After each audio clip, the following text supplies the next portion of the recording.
fucked up even for you, you know? It's like, oh, well, Yeah, thanks, I guess. she pulls a Padme like you're going down a path I cannot follow. Yeah, basically. Why is it Yeah, fucking... that's why I thought that lore video was really interesting, considering it also showed how they dated for like a little bit. I mean, I guess, if that's what you consider interesting, yeah. They Well, it's dated like for a little bit. as a no, as like the complete story when it comes to that kind of stuff. We're quote unquote live. It's privated, but the button has been pressed. Oh, hooray! We get to talk about Lindsay Ellis and Lindsay Ellis things. You mean Lily Orchard? Whatever! I don't give a fuck! You can tell how many fucks I give. uh, None. Okay? yeah, None. yeah. For once, we're returning a bit to a tism. This was like this was a video we've been chatting about for like like a month now by this point. I think But so. yeah, so I would say to varying degrees, the three of us are either Warcraft fans or just World of Warcraft in general. Would you both agree with that? Yeah. No. Oh, okay. I mean, I Yeah, read. I've played a little bit of World of Warcraft. I've played Warcraft. I mean, I've been engrossed in the world for a long time, so... Read some of the books. So there's a YouTuber that I'll explain this to Deontay, that has some quite interesting takes, not just on Warcraft, but on storytelling in general. One of the interesting ones that we always cite as to one of her shortcomings as a critic is that she couldn't sit through all of Jungle Book, yet said it was one of Disney's worst movies. Most boring, I believe, was the exact criticism. Yes. But she literally didn't even finish it. Yeah, and That she said the film that had like the film that is the most charming of the Disney Renaissance was considered the most boring. I don't know how you do that actually. if it's charming, it wouldn't be boring. Those are kind of an antithesis, right? Am I wrong here? I mean, not Yeah, specifically. Like, they're not exactly opposing things, but one's a negative and one's a positive, so... mm-hmm. I've always just thought it's weird because I just see like one of the songs that River and I listen to when we're in the car sometimes is "I Want to Be Like You," and I think about that, and as we're listening to the song, it's like, how would somebody find this song boring? This song oozes just charm. I know that's a No, it's subjective boring. take, but it's Well, like a boring in general is subjective, so it's kind of hard right. to... I mean, maybe they were bored, you know, with the content, but it's just like, that doesn't really tell anybody else a lot, you know. Just Right. doesn't convey a lot of information to as an audience. We're just kind of like, well, okay, I guess, sure. I've always just wondered what desensitizes somebody like to that kind of stuff when like I think we talked about it like a couple weeks ago. What makes this thing like boring to this person? Like in this instance, Jungle Book, you've got this very charming cast. A lot of the songs just like it just makes you feel good. So it's like, what happened to you that like this movie just makes you bored? Do I mean, they I guess go into anything can be boring, but it is Yeah, a little odd, you know, to just... do they quantify it? I mean, that's a very No. no. subjective It was statement. kind of like a countdown list where they were rattling off, like, you know, their I think it was the most favorite and least favorite Disney stuff. Best, worst, and blandest. Yeah, there you go. That's what it was. And I think Lily put our favorite stuff in the bland list. Pretty much. Very confusing. That's weird. Oh yeah, and also, uh, their Star Wars takes are even worse. Like, like, you think you guys are going to possibly blow a gasket during this? You should see originally when I saw her Star Wars content, calling all like the original like fanboy characters just boring. Like Boba Fett is like, no, Boba Fett's not fucking boring. Totally is. He's a Mandalorian. He's boring. He just wears armor. It's not like he totally caught one of the galaxy's most infamous smugglers. No, Empire. That is nerd shit. Yeah, there you Stop go. that. So, I've got 2 subjects, 2 videos. I will let you guys pick your poison. Arthas is the least irredeemable, or the Horde doesn't stand for anything.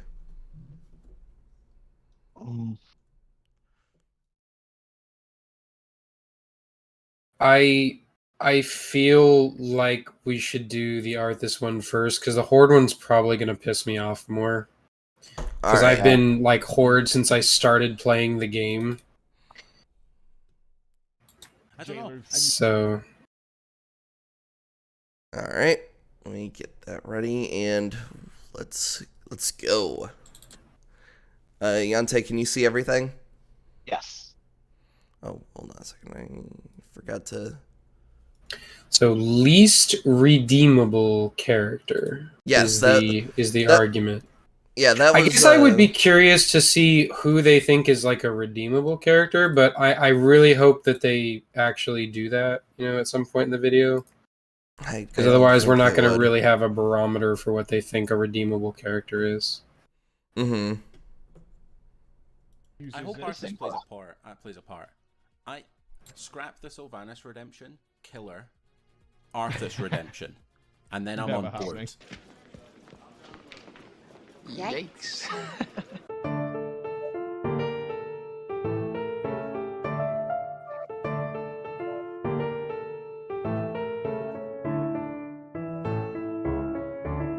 Okay, Arthas did everything wrong. Seriously, did you not pay attention, or did you just not play Warcraft 3, and you're just crying for an Arthas redemption because bad elf lady me no like. Please get therapy. Okay, so to start, they're already kind of positioning that Sylvanas is more redeemable of a character than Arthas, and I would argue that is not the fucking case. Sylvanas is absolutely despicable. She is a horrendous piece of shit. I only know about as much as after she took over the Horde. She didn't used to be. Like, when she was just, like, leader of the Forsaken, and, she was trying to do her best for her people, and she had been victimized by Arthas. Don't get me wrong. Arthas fucked her up. Yeah, so, instead of killing her, he turned her into a fucking banshee and made her watch as he slaughtered her people. Right, so it's like, I get it, I do, but at the same time, it's like, everything she's basically done since becoming the Warchief, though, is total fucked. Well, she like kill babies or something? She didn't become an issue till the Wrathgate. So, like, she's been bad news bears since the Wrath of the Lich King expansion. Huh. Basically, at the Wrathgate, she had just wrested control of the Valkyr from Arthas, so she can now make her own Forsaken. At which point she said, all right, unleash the plague on the Horde and Alliance, kill everyone, they'll become our soldiers. Oh, that's where that trailer that I was showing. Yeah, that's the Wrathgate. Yeah, that's the turning point for her, like, evil atrocities. She essentially throws any sort of honor and, like, code of the Horde out the window, and is like, I'm just gonna kill everyone to make them Forsaken. I don't need a side. That's very interesting, because we were playing as Forsaken when we did our little World of Warcraft stream, And was that before or after Sylvanas did that? Well, that because it's TBC Classic, it's all before. Okay. So we haven't, gotten to that part of the story because you'd have to get to Wrath of the Lich King to get into all that. I thought with where Classic is, I thought we were past Wrath of the Lich King. No, that's not how Classic works. Classic goes back to basically the very beginning. Oh, okay. Yep. The second expansion was Outlands, and that's where you go to outer space. What? Yeah, where the Horde came from, and the twisting. Yeah, don't worry about it. Try not to ask too many questions. I'm gonna need you to get all the way up off my back about this. Oh, let me get off there. Yeah. I am the least knowledgeable of Warcraft stuff. I know lore tisms, but I don't know like context of a lot of things. So that's why it gets kind of fucky, like when you get into some of the later shit. Like you're like there's some time travel shenanigans that happens in one of the expansions, and you're just like, wait, what? Wait, what? Hold on. Yeah, no questions. Don't get all the way up off my back about this because it's really stupid. Oh no! The fact that you said that, and like as soon as I came into the room, River was watching Tenet. It's like, oh no, time travel, and things getting fucky. Oh no. Oh no, exactly. Yeah, no, you don't want nothing to do with that. But luckily, neither of those videos come close to that content. We're staying away from that. Yeah, that's the whole point of Classic, is they kind of got to the point where they had kind of fucked things up a little bit.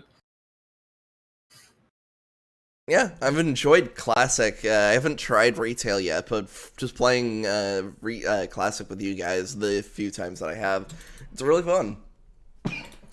Yeah, some of the some of the other stuff is a little, like I said, it's a little fucky. All right. Should I?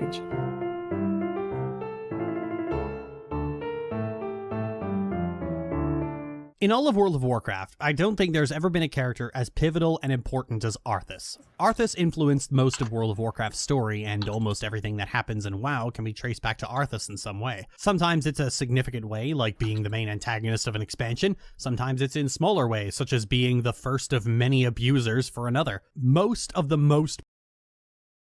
Wow, that's not poisoning the well at all. What? So first off, yeah, that's poisoning the well. So what the fuck is she talking about? Well, I assume she's basically saying that, Arthas victimized Sylvanas, which technically he did. Although it's not like she was just some innocent bystander. She was literally like a warrior of the Elven Kingdom, trying to protect She was her an enemy. Yeah, she was an enemy combatant. So it's not like she was some civilian. And yeah, what Arthas did was fucked at the end of the day, because Sylvanas was just like, all right, at least I'll die, and Arthas just went, nope, and then fucking turned her into a banshee. Well, he was like, you've pissed me off so much, like you've been such a thorn in my fucking side that I'm gonna make you suffer like eternally for being such a pain in the ass.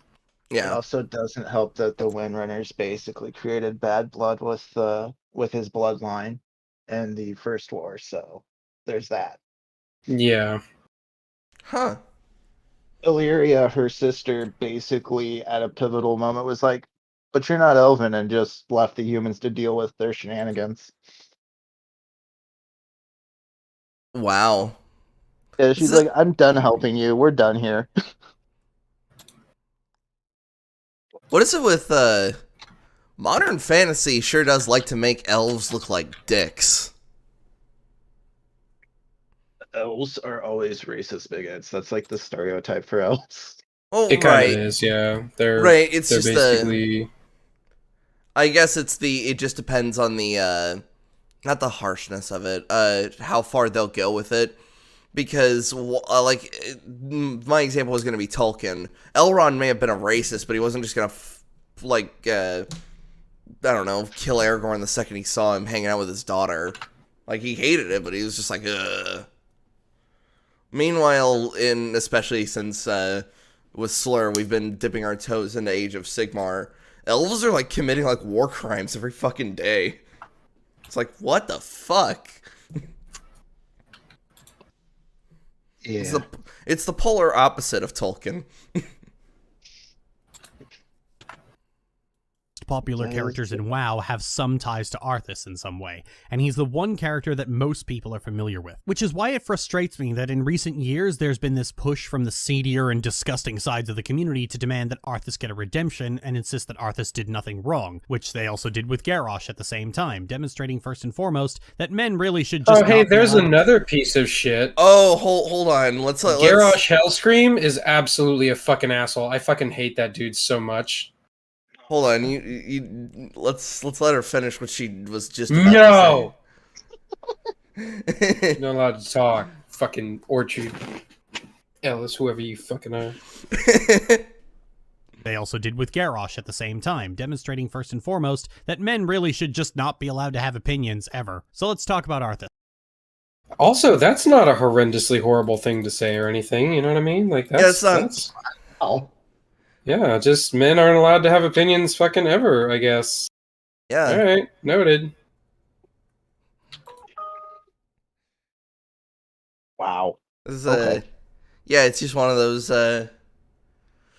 things. Lily Orchard constantly saying something that just pisses off what is essentially just normal people. Because I feel like even if River heard this, even she'd be pissed. I mean, I'd hope so. Sometimes I worry about her, but... Now, normally when I talk about villains that people want redemption arcs for, I'm usually extremely negative because the prospect of those characters getting one is actually, like, really high, and they weren't all that great to begin with. But when it comes to Arthas, my objections come from a different place. I'm of the opinion that Arthas' story is one of the best character stories Blizzard ever made, in that you see a man doom himself through his own decisions and his refusal to listen to the people around him, allow his ego to completely consume him and spitefully drag him to his own death and subsequent earned torment at the hands of all of the people he wronged, and also Tyrion is there. But despite Arthas' popularity as I guess, like, that's something. Lily does think Arthas' story is decent. Although I'm kind of confused only in the sense of I don't think she got the same message as everybody else. Clearly not. I feel like that. Also, Yeah. why the side note about Tyrion like it's out of place? I mean, it fits with the story. It's thematic. He has more reasons to be there. Why would you make that a point of like, why is he there? That's the way I felt with that statement, but it doesn't make sense. Also, if I remember correctly, Lily Orchard's thing on redemption arcs, she has a really like high bar to the point that she thinks like Zuko shouldn't have gotten a redemption arc or something. Like, if you've done bad things and then change sides for good reasons, such as... Well, that kind of your makes sense. dad This being a person piece of strikes me shit. as somebody who's very left-leaning, and that's actually kind of a thing going on right now, where it's like if you make a mistake, you're not allowed to make amends or, you know, be forgiven for it. It's like your career is over. Yeah, a sins of the past type deal. Yeah. Also, that's really weird, 'cause some of the best redemption stories, or best redemption moments, like, are throughout, like, some of my favorite storytelling. The greatest one being Darth Vader. And how he redeemed Darth Vader's himself. a piece of shit. He did kill children. He did. Yeah. A lot of people say the youngling scene was a bit of a crossing of the line, when it's like, but now as an adult, you're like, no, it's probably very likely that Darth Vader did indeed kill children. Like, Alderaan is a fucking great example of that. He sat by and watched a planet explode. There were probably some kids there. a Maybe. character, his story isn't really appreciated all that much. Recent years, and especially with the release of Shadowlands, have shown people wanting Arthas to receive some sort of redemption in the form of being absolved of all of his crimes. There's an assumption that he became a victim once he took up Frostmourne, or put on the Lich King's crown, to insist he was being controlled by Ner'zhul or the Jailer. It's not only a denial of the actual story, but it's also an incessant demand for the story to be worse. Arthas' story isn't one of being duped, it's one of arrogance, bloodlust, and entitlement. As a paladin, Arthas was hot-headed and... Oh, hold on. So I know she's about to explain like the entire history of Arthas. That does not make any sense because Arthas picked up Frostmourne. Like he said, I will sacrifice whatever it takes to save my people. That's why he's so relatable as a character up before Frostmourne is everything he does is for the people of Lordaeron. That's literally his only motivation going forward. I need to cull Stratholme because everyone else will die if I don't. Yeah, I need to do this to save everyone who's not becoming undead. his Like actions, while heinous, were justifiable. like his he wasn't wishy-washy. Step one, save the people of this village. Well, they're turning undead. Why? It's the grain. I need to find the source. Like I'm saving people's lives. That's pretty paladin and like not egotistical. Yeah, he's arrogant, but he's also the prince. That's within like fantasy character expectations. Your prince Mm-hmm. should be arrogant, especially if you've been in power as long as they have.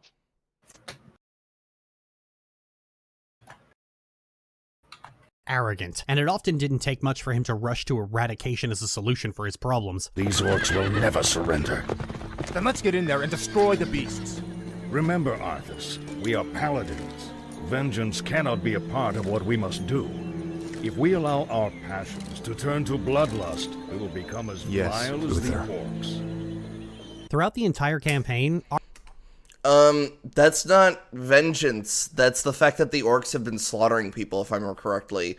Not to mention, Alliance just versus Horde in general. Like, they kind of don't like each other. So timeline here is this takes place just after the Second War. Mm-hmm. And the Second War is where the lower part of the Azeroth continent was razed by the orcs completely.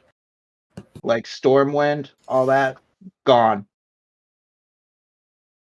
The humans barely won because the High Elves decided to help them because the orcs were about to be a problem for them, not because they actually care about humans. Arthas is so quick to rush to extermination as a solution that it starts to alarm people around him. As the investigation into the plague goes on, he eventually devolves to the point of advocating genocide. These people have all been infected. They may look fine now, but it's just a matter of time. Well, they may look fine now as they're just coughing their guts out. First off, great example that we keep pointing to as to why Arthas is actually, doing a decent thing here. Well, I mean, the whole point of what he was trying to do was that he was trying to save these people. But ultimately, he gets there too late. The grain has already arrived. People have already eaten it. Like, what other option do you realistically have? Other than just wait for them to turn into the undead. Just to spare everybody's feelings. And then kill them. So you're still having to cleanse them either way. Arguably, and this is a kind of a trope in a lot of zombie movies, please kill me before I turn. I don't want to be one of those monsters, is a very common thing that comes up. So if you're the prince of this kingdom and you're trying to look out for your people and the benefit of your people, why the fuck would you want to sit around and wait for them all to become hideous undead monsters? Yeah, better to put them out of their misery now than let them turn and do horrific things to their family or their children. Anyone with a military background would lean towards the same choice really quickly. I think they're trying to focus too much on the fact he's a paladin and are disregarding the fact that he's a head of state. He's supposed to look at the big picture. So if he can cull one city to save the last remnants of humanity, essentially, because the orcs killed 90% of the human populace, that seems worthwhile and the greater good. No, I was gonna quote Inglourious Bastards. Like, would you take that deal? I'd take that deal. I don't blame you. Damn good deal. Yeah, I mean, theoretically, if he had been able to just kill everyone in Strat, and that would have put a stop to it, then yeah, it would have been worth it. Mm-hmm. It just so happens there was other shit going on that caused it not to be so simple. You know, there was other variables involved. Right. I think what's making this already irritating is Lily is removing all context from all this. They're hoping to like add context like through this like poisoning of the well by showing like this cutscene, but she's been poisoning it throughout the video by saying like, oh, he's quick to genocide, and other people like give him dirty looks. Oh yeah, like, the way that they choose to use like certain verbiage and certain language is absolutely, you know, inflammatory and insidious. Like they have a fucking agenda here. mm-hmm. They're not Right. just letting the story present what the story presents. They're tainting all of it and being like, look, he's a monster. He was always a monster. But it's like, well, you realize he's saying this about the orcs who have, by this point in the lore, murdered, you know, about 90% of humanity. Like they've been fighting and for so long. It's like, of course they're going to have a dim view of them. It's like, no, let's be besties and sing Kumbaya. Yeah, it's like the Alliance and the Orc puts Horde. an axe in your face. Like, fuck off. The Alliance and Horde, they're both. Like, I don't want to say they're both evil. Like, they both clearly have their monstrous moments. But it's like. No, Alliance is evil and Horde is good. I'll die on that hill. Well, hold on. You literally just said orcs have just been murdering people. That doesn't make them not the bad guy. Like, everything the Alliance does, like the whole dichotomy of the game is the Alliance is sort of that traditional fantasy good guys. Right. You've got humans, you've got gnomes, you've got dwarves, you've got elves. They're all basically pretty. They look mostly like humans for the most part. So it's very easy on a surface level to relate to them. But if you actually look at what they're doing, the choices that they're making, they're really fucked up. Whereas Horde, on the surface, look like monsters, but generally, if you look at the choices they're making, they're like, we just kind of want to leave everybody alone and be peaceful and have our own land and do our own thing, and that's fine. Actually, yeah, the more you bring that up, and as I was thinking of our Warcraft stream, they're like the intro for the Forsaken is literally the Horde just leaves the Forsaken alone, while the Alliance basically is just like, no, your fucking abominations die.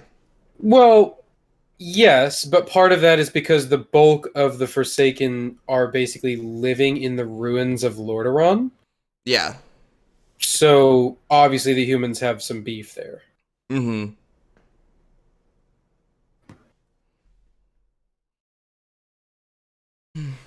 Time before they turn into the undead. This entire city must be purged. What? How can you even consider that? There's got to be some other way. Damn it, Uther. As your future king, I order you to purge this city. You are not my king yet, boy. Nor would I obey that command even if you were. In the face of a potential calamity, Okay, Arthas is... So, before they continue on, because I'm sure they're gonna fucking come up with some bullshit, Uther's wrong here. Yeah, Wrong. Uther Flat out, wrong. he's fucking wrong. And if I'm not mistaken, later on in the storyline, he basically kind of admits that. Yeah.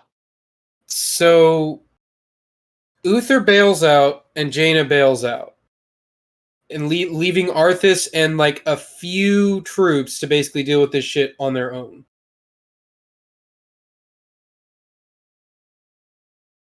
So perhaps if Uther and Jaina had stayed, things might have been different because he wouldn't have had to deal with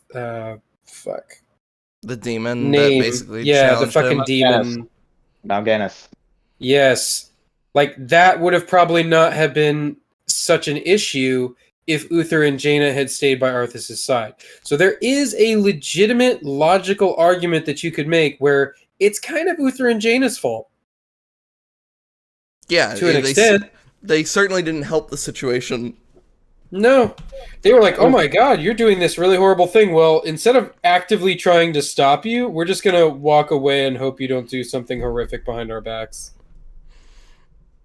And honestly, with how much Arthas disregarded what Uther had to say, if Jaina had been like, hey, don't listen to him, he's a demon, probably could have switched the story with just that one line.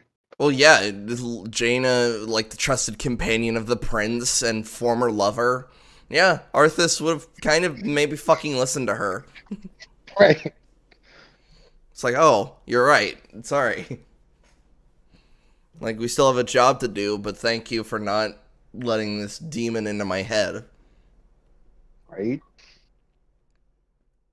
First suggestion is mass slaughter. Sounds rather familiar, doesn't it? And when we faced extinction, I offered a solution.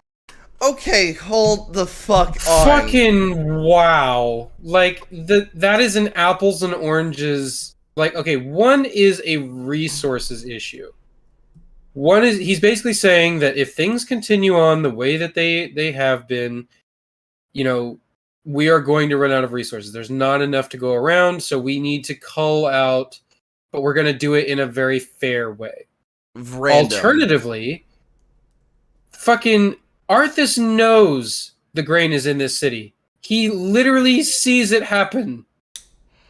Yeah. That so it's like the cutscene proves our point in a way, because you see the grain you right have to there.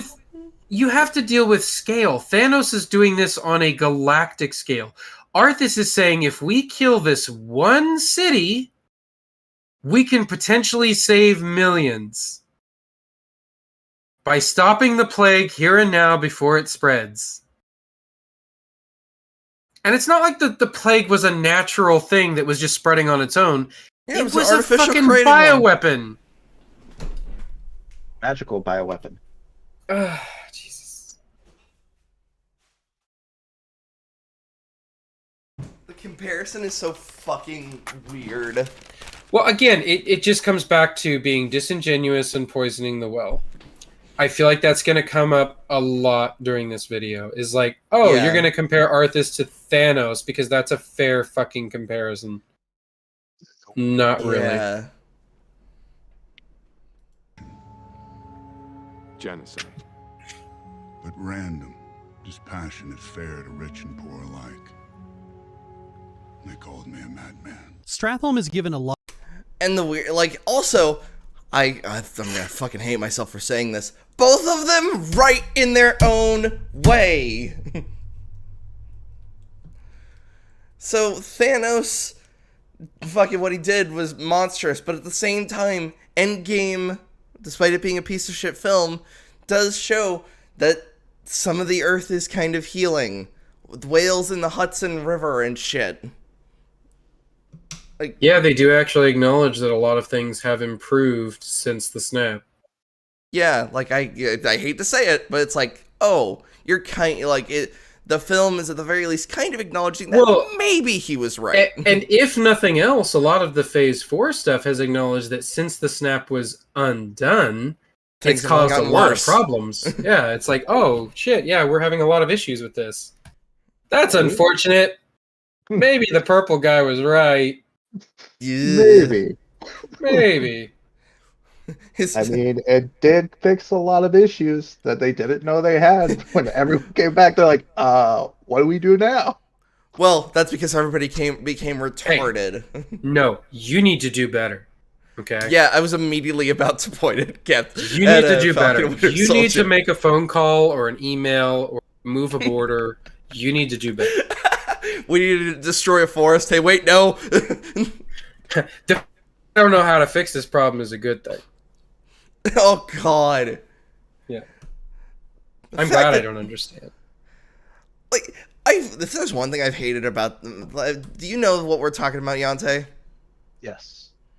I think what pissed me off the most about that line had to be like how he said that. Like, I'm glad I don't know things. Like, yeah, I don't know things. Maybe that's a good thing. He didn't immediately say that's a good thing because now I can learn and figure out from an unbiased source, or just like from just observing it. He just stops. Maybe that's a good thing. It's like, whoa, that's not good. Ignorance is not indeed bliss. Ignorance is, especially in positions of power, that's how, like, the problems get worse. A lot of narrative weight by the community, but it's interesting just how quickly the game brushes it off. We rush off to Northrend almost immediately with only a single cutscene from Jaina in the aftermath. And of course we don't hang around for very long. Stratholme is the first city Arthas destroys, but throughout the next 2 campaigns, he sows destruction all over the Eastern Kingdoms. Stratholme isn't even his worst crime. Arthas' decision to chase Pointing at Sylvanas again. It's really fucking weird. Mal'Ganis to Northrend is seen by everyone as a terminally bad move, but Arthas simply cannot stop lunging into bad decisions and think for a few moments. His desire to defend his people has always been, in reality, a thirst for blood. Throughout the No. That is incorrect. It is misguided, but it is not like this instead of that. From what I have seen, Arthas' need to like protect his people, it's almost obsessive in the sense that even especially after, like, if you look at lore stuff with like what happened with his horse, he's willing to sacrifice anything for the good of his people so that they never have to deal with the situations that he's had to deal with. In the instance of the town, if that solved it, there'd be no more undead. Problem fucking solved. I mean, it's a good move statistically. Yeah. What's greater, the last of humanity or one town? You pick the rest of humanity, clearly. Yeah. human campaign, Medivh appears before Taranis and Arthas to tell them to take their people to Kalimdor, where they can fight the Burning Legion who is behind all of this. And both of them refuse out of pride. It's only Jaina who actually listens and takes the survivors of Lordaeron to Kalimdor. While Arthas is dooming himself, Jaina is actually saving the people of Lordaeron. Arthas continues to use defending his homeland as an excuse for what is, in actuality, a lust for power, even to the point of taking up Frostmourne and losing the last vestiges of his sanity. There's this perception that Arthas became a different person after taking up Frostmourne, but as we've seen, Arthas has always been power hungry. All that really happened throughout the human campaign. Okay, no. Again, like Arthas always being power hungry. Not really. He's actually, if anything, has only done it to like sacrifice himself so that he could protect others. Right. I feel like they're taking. Like, am I going insane here? No, they're twisting. They're trying to twist his character. He's such a stereotypical paladin, it hurts. Like, he is easily one of like the best paladins in the World of Warcraft, in the Warcraft universe. Like, to a T, he follows the doctrine. He's like, no, we need to go out of our way to help everybody. We need to save as many people as possible. We need to heal the sick. Like, he's so paladin, it hurts. No. He's a genocidal guy. Yeah, everything he's been doing has been a lust for power. I feel like they're twisting the sort of his story and his lore to fit their narrative so that it can line up with their politics or whatever the fuck they're going on about. But I think it's odd that they give this much hate to Arthas, but they seem to love Sylvanas. When arguably, she's worse. Especially with what she's become now. She's 1,000 times worse.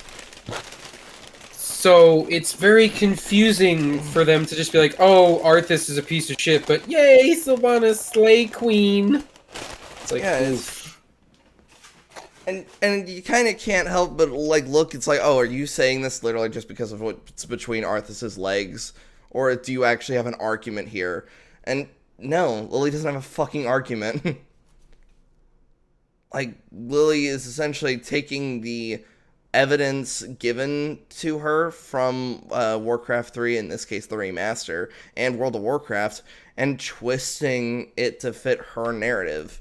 In this instance, that Arthas always lusted for power, despite the fact that's the opposite of what he wanted. He was willing to sacrifice himself. And that's kind of what he did, and then he, through his sacrifice, ended up becoming kind of a monster. Because yes, he did become a different person the second he took up Frostmourne. He was practically, he was. The idea is it's the whole good intentions. Yes, the path Really to hell horrible is always things. He had good intentions for what he was willing to do, what he was willing to sacrifice. Even when he was slaughtering those people, his intentions were good. Mm-hmm. He was trying to save the entire human race. Yeah, and we all know the saying, the path to hell is normally paved with good intentions. So it's a big sort of twist on like, oh, he was our destined hero, you know, the chosen one. He was the prince, and it's like, yeah, he becomes a fucking monster.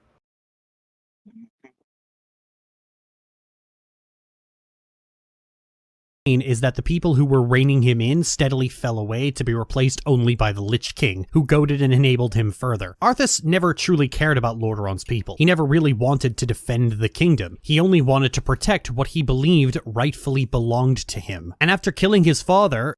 What the fuck? How do you draw that conclusion exactly? I'm curious. I keep wanting to say let's find out. But I honestly think that she's not going to say anything afterwards. She's just going to continue going. Because that sort of claim needs a shit ton of evidence. Yeah. That, they're just going to say that's how it is. Because if you or me made that sort of claim, I'd expect one of us to be like, oh, what's your evidence, good sir? Yeah, I'm gonna need to see those receipts. Yeah, because this is not how that fucking works. Oh my god. He burned Lordaeron to the ground to raise it into undeath, because it's now his kingdom, and he will do whatever he pleases with it. Arthas tears across Lordaeron, remorselessly undoing everything he tried to do in the previous campaign, slays his mentor, and then traps his soul into Frostmourne. I dearly hope that there's a special place in hell waiting for you, Arthas. We may never know, Uther. I intend to live forever. In the book, he even dumps his father's ashes onto the ground after only thinking it over for a moment just to keep Kel'Thuzad's remains safe to make the journey to Quel'Thalas. And No, that's not what happened at all. He fucking gagged and fell to his knees after he killed Uther. Because that was one of the last vestiges of his humanity left. One of his last little bits of his former self. Well, by the time he was, by the time all that happened, it's really, you could make an argument that by that point, it's not even really Arthas anymore. Yeah, it's the Lich King. So it would be important to try to identify where does Arthas stop and where does the Lich King begin. Yeah, look, actually, that's a... When would you say that? Let's take the classic example, like the separation of Anakin Skywalker and Darth Vader. When does Arthas become the Lich King? When does one stop and the other one begin? I would say in Northrend, when he takes up Frostmourne.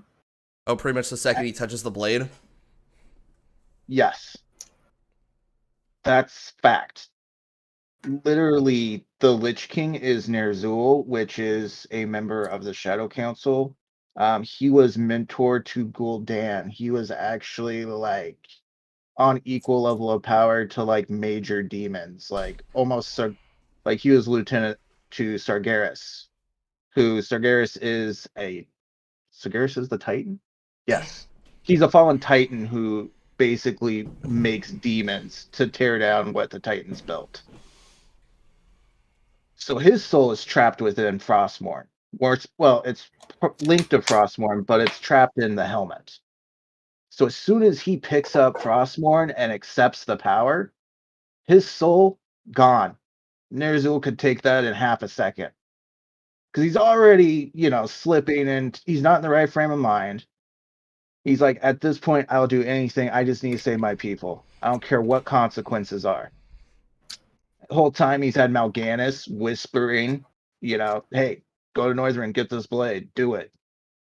Do it, you Yeah, pussy. he's basically telling him that this is the power that he needs to protect his people. Just like a certain somebody being told of the certain power to save his loved one from dying. Yep. Sorry, I'm gonna stop making my Star Wars references. I can make the connection very easily because that's how these sorts of stories go. Like Right. the pathway of corruption normally is through the good intentions. Anakin wanted to save his wife. Arthas wanted to protect his kingdom, and they were both willing to do whatever it takes to make that happen. For me personally, I would say the biggest evidence that his life ended as soon as he picked up Frostmourne is when all of his corruption and his looks change once the Lich King shattered. Because once that power is no longer there, his eyes return to normal and his hair changes back. So he's We've already seen that. Right. Yeah, it was the cut. Like, It was the once- cutscene. Yeah, once the power is gone in the cutscene, he's still himself. So literally, his soul was being either suppressed or swallowed by Ner'zhul. So Ner'zhul did all this as Arthas, still had his memories, all that. But it wasn't his soul doing the god-awful raising of Lordaeron. Like, Arthas would never be okay with that. But he didn't have a choice because, again, super powerful demon warlock could easily manipulate a soul.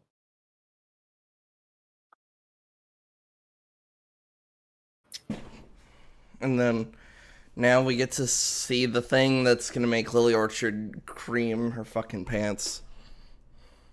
And you all know what happens in Quell the Loss. I think out of all of Arthas' crimes, this is perhaps the most well-known. Sylvanas holds off Arthas so effectively that he becomes enraged and turns her into a banshee out of spite. And I need to give special mention to this one line of dialogue. After all you've put me through, woman, the last thing I'll give you is the peace of death.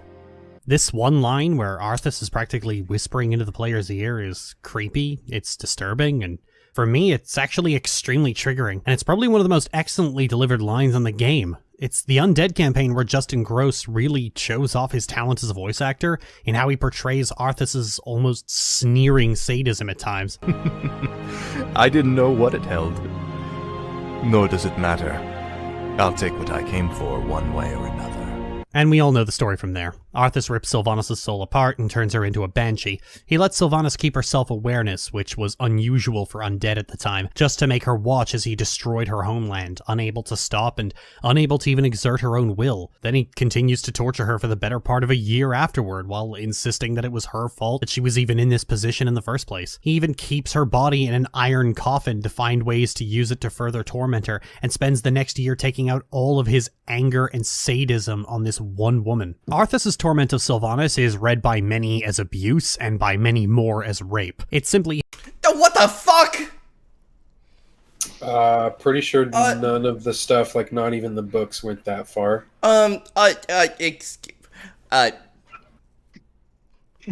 Heh! I mean, I haven't read every single book, so I guess maybe it does in the books, but in the games, which I would, look to as like the main canon, Warcraft 3, they don't specifically say how long it is between when she gets turned into a banshee and when she kind of betrays Arthas. Like, it doesn't give you a specific timeline, but that kind of ends up being why she stabs him in the back, though, is because he left her with her free will. Mm-hmm. So she uses it to basically consort with literal demons to stab him in the back. So basically, from the game perspective, at least, I don't know if it's different in the remaster. It should be similar. That happens really quickly. I don't think a year passed. Yeah, that's what I'm Like, saying. 'cause Like, it doesn't specifically say a time, but it feels like it's literally like the next fucking mission.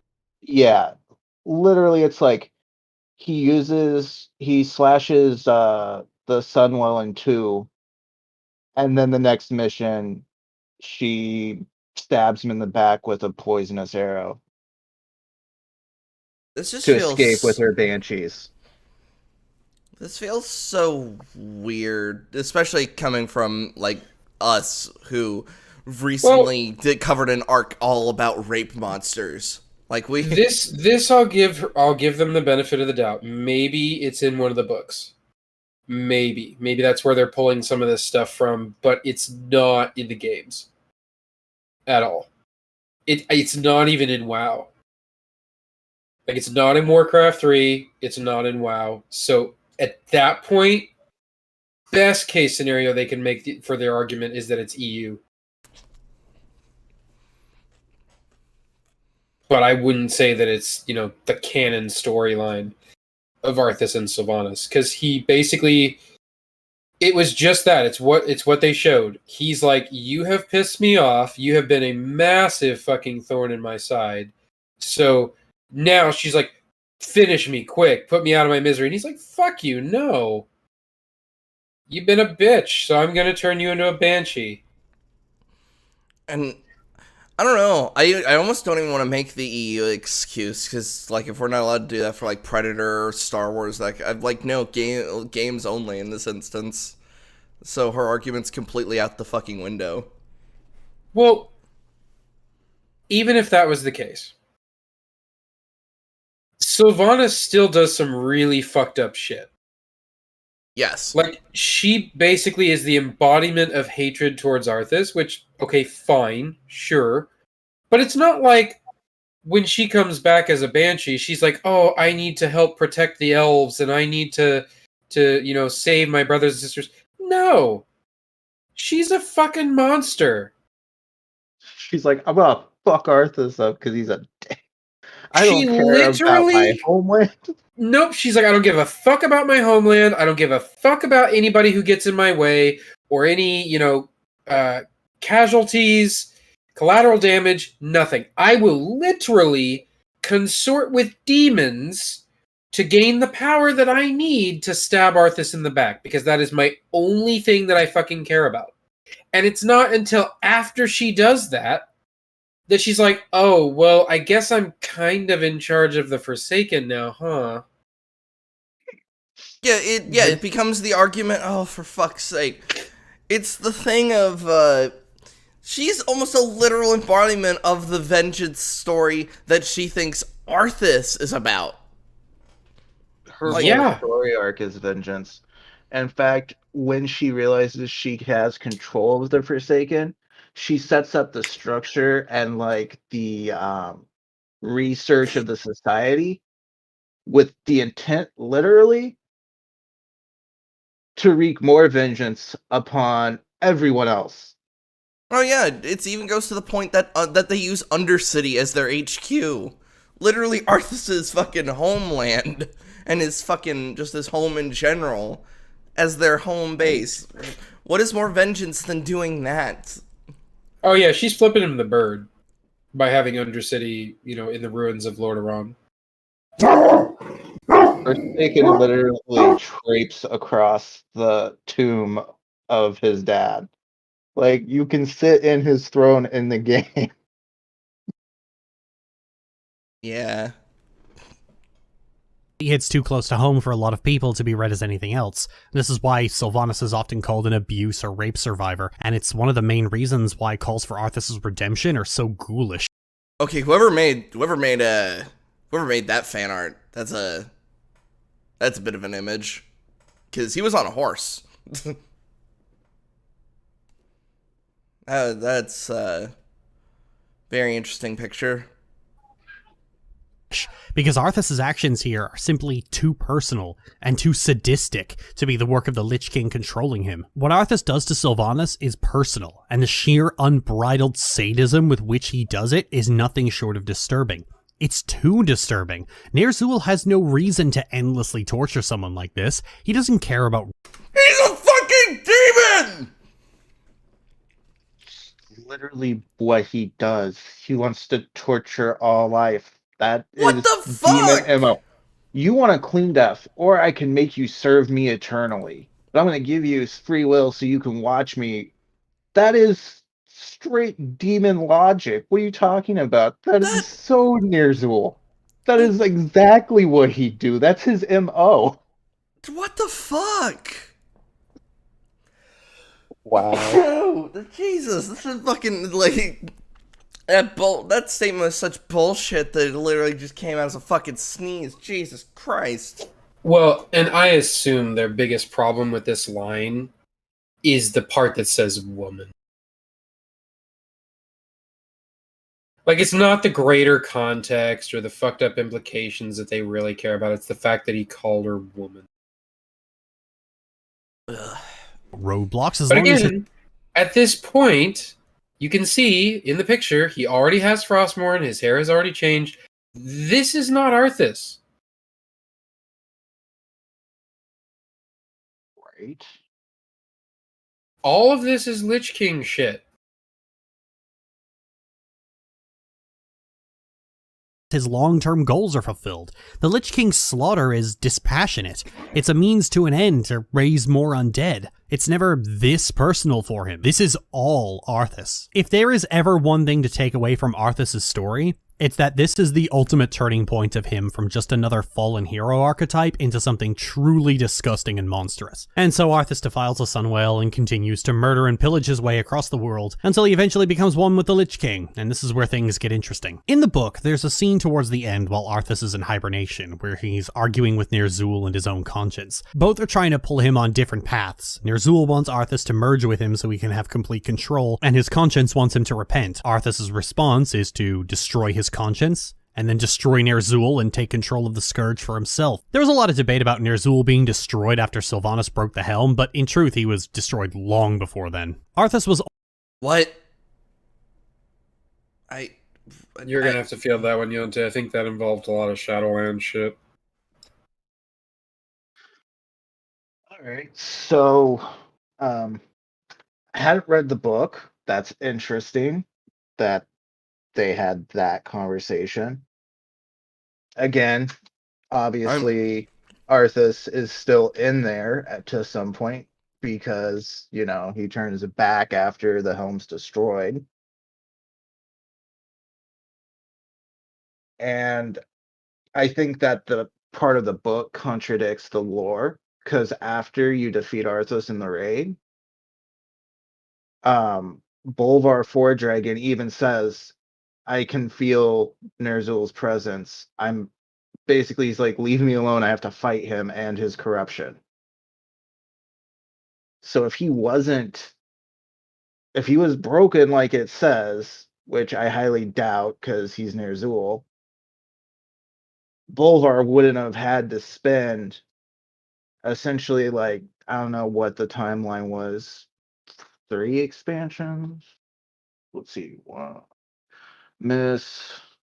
4 expansions trying to control the power of Ner'zhul and almost failing multiple times. So I find it interesting that the book says Ner'zhul was destroyed when the game canon clearly shows that it's still an issue. Well, there you go. Therefore, the book is kind of invalid. Because in the game, Ner'zhul literally gets destroyed by Sylvanas because she's using her soul-shattering arrow. That's the name of the skill that's used. That black arrow that she destroys his helmet with, soul-shattering arrow. I believe that's the name in Warcraft 3. Or black soul arrow or something. It damages the soul.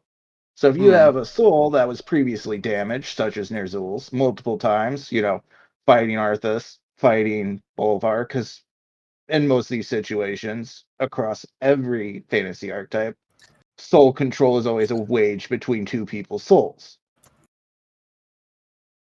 So it's very conceivable that she could walk up, put an arrow into the helmet, finish him off, and then use it for her own purposes. Easily believable.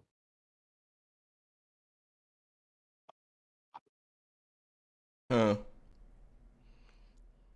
Always fully in control of his own actions during his time as a Death Knight and the Lich King. And so far, Blizzard has yet to actually retcon that. In fact, Steve Danusa reinforced in an interview with Bellular Gaming saying that Arthas wasn't mind-controlled. And this follows through with the entire book. People like to imagine Arthas as being this noble hero tainted by Frostmourne, but he was slipping long before then. Arthas was arrogant, quick to anger, and quick to violence well before the plague even became an issue in Lordaeron. Uther chides him for his bloodlust on the second mission of the human campaign. Even the dungeon they made out of Stratholme in Wrath of the Lich King shows Arthas never once showing even the slightest bit of remorse or even sadness over the destruction and slaughter. There's all this art of Arthas weeping over Stratholme and staring at the blood on his hands in guilt, but in reality he's assured and confident in his decision, and then chases after Mal'Ganis to seek revenge. The reality of Arthas' story is that Ner'zhul acted like he was pulling the strings, but he was just Hold on, no, hold on a fucking second. I'm gonna boil that down to gameplay. Like, if, like, I'm sure Arthas actually fucking, like, I'm sure he did not like what he was doing. It's just, at the end of the day, it's what had to be done. And then, as Mal'Ganis was whispering into his fucking ear. I mean, they kind of turned it into a race.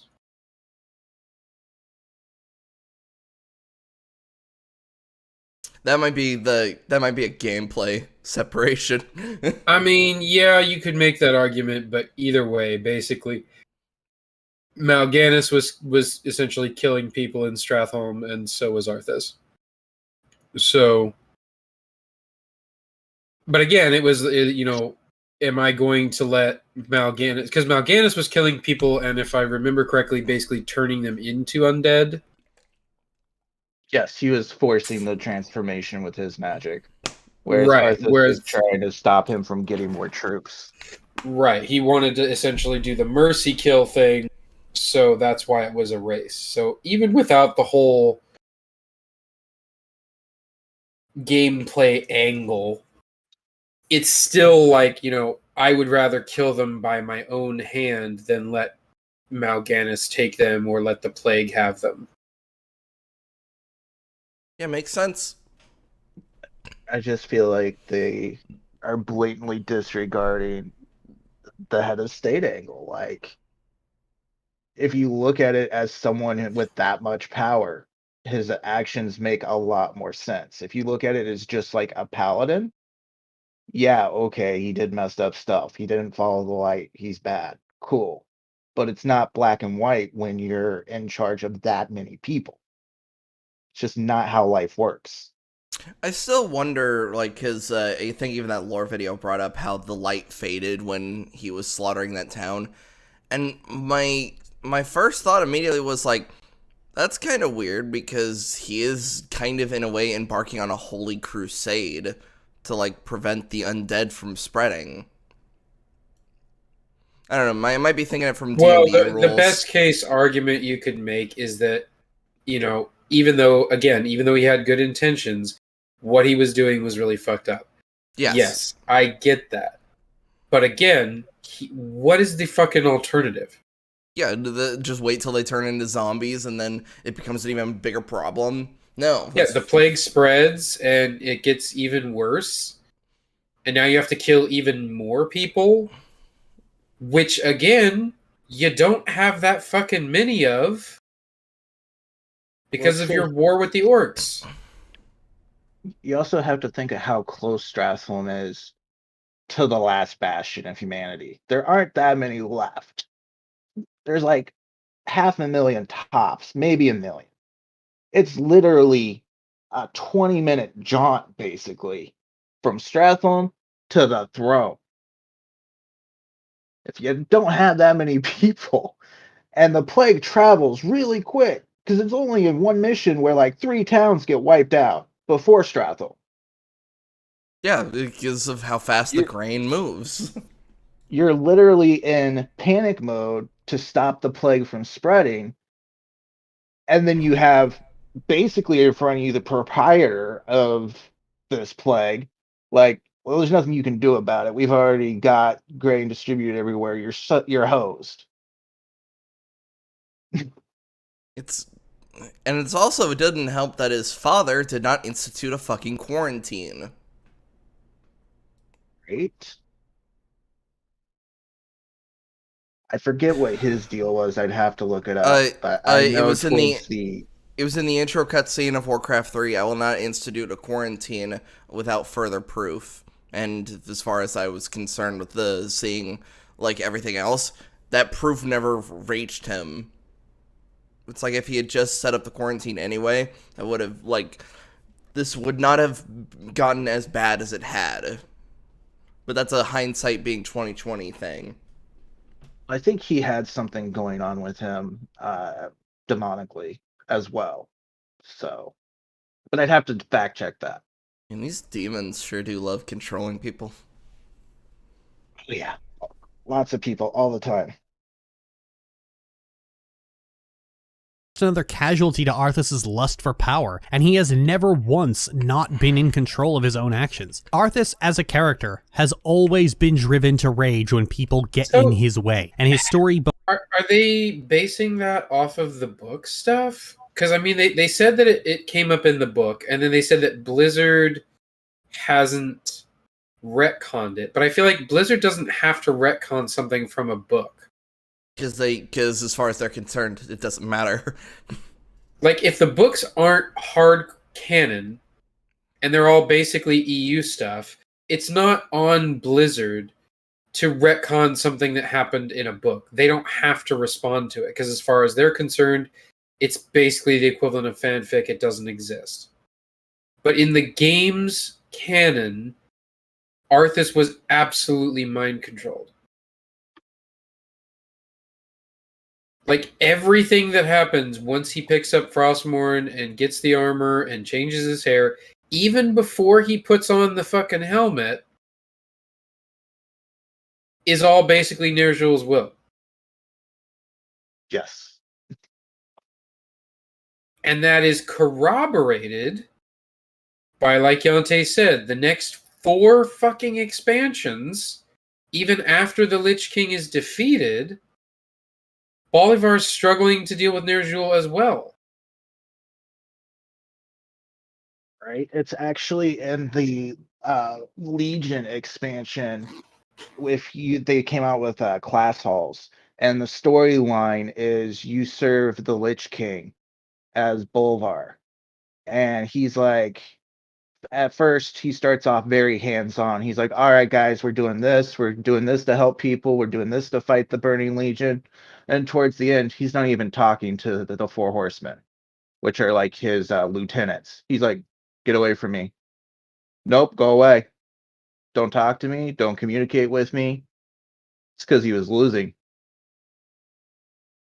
Like, the going from that to the start of Shadowlands, Bolvar was losing. Ner'zhul was winning, which is why he didn't want the 4 horsemen near, because he knew how powerful they were. He's like, don't come towards me, don't look for me, because if they become Ner'zhul's servants, we're host.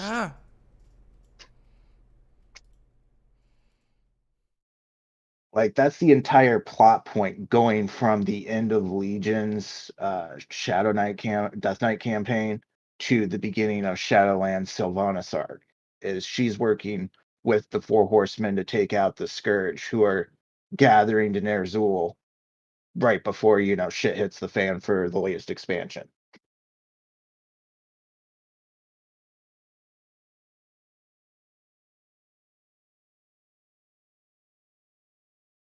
No, it's all Arthas' fault. I'm still I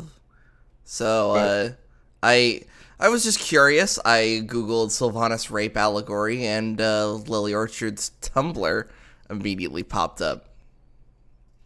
I think this might be a narrative she might be pushing. It's possible. I mean, like I said, it could be in the books. It could be. I know it never even came up in the games that he, like, imprisoned her. If anything, in the way that it's shown in the games is that he kind of turned her into, like, an unwilling ally. Mm-hmm. because he's like, hey, you're pretty fucking strong, so I'm going to turn you into a banshee, and now you can help lead my armies to victory. Right. And she kind of plays along briefly so that she can earn enough trust for him to basically turn his back on her. Something that she should not have done. I mean, that he should not have done. Right, and that's when she goes and finds the demons and is like, hey, you guys are wanting to kill Arthas, right? I can help make that happen.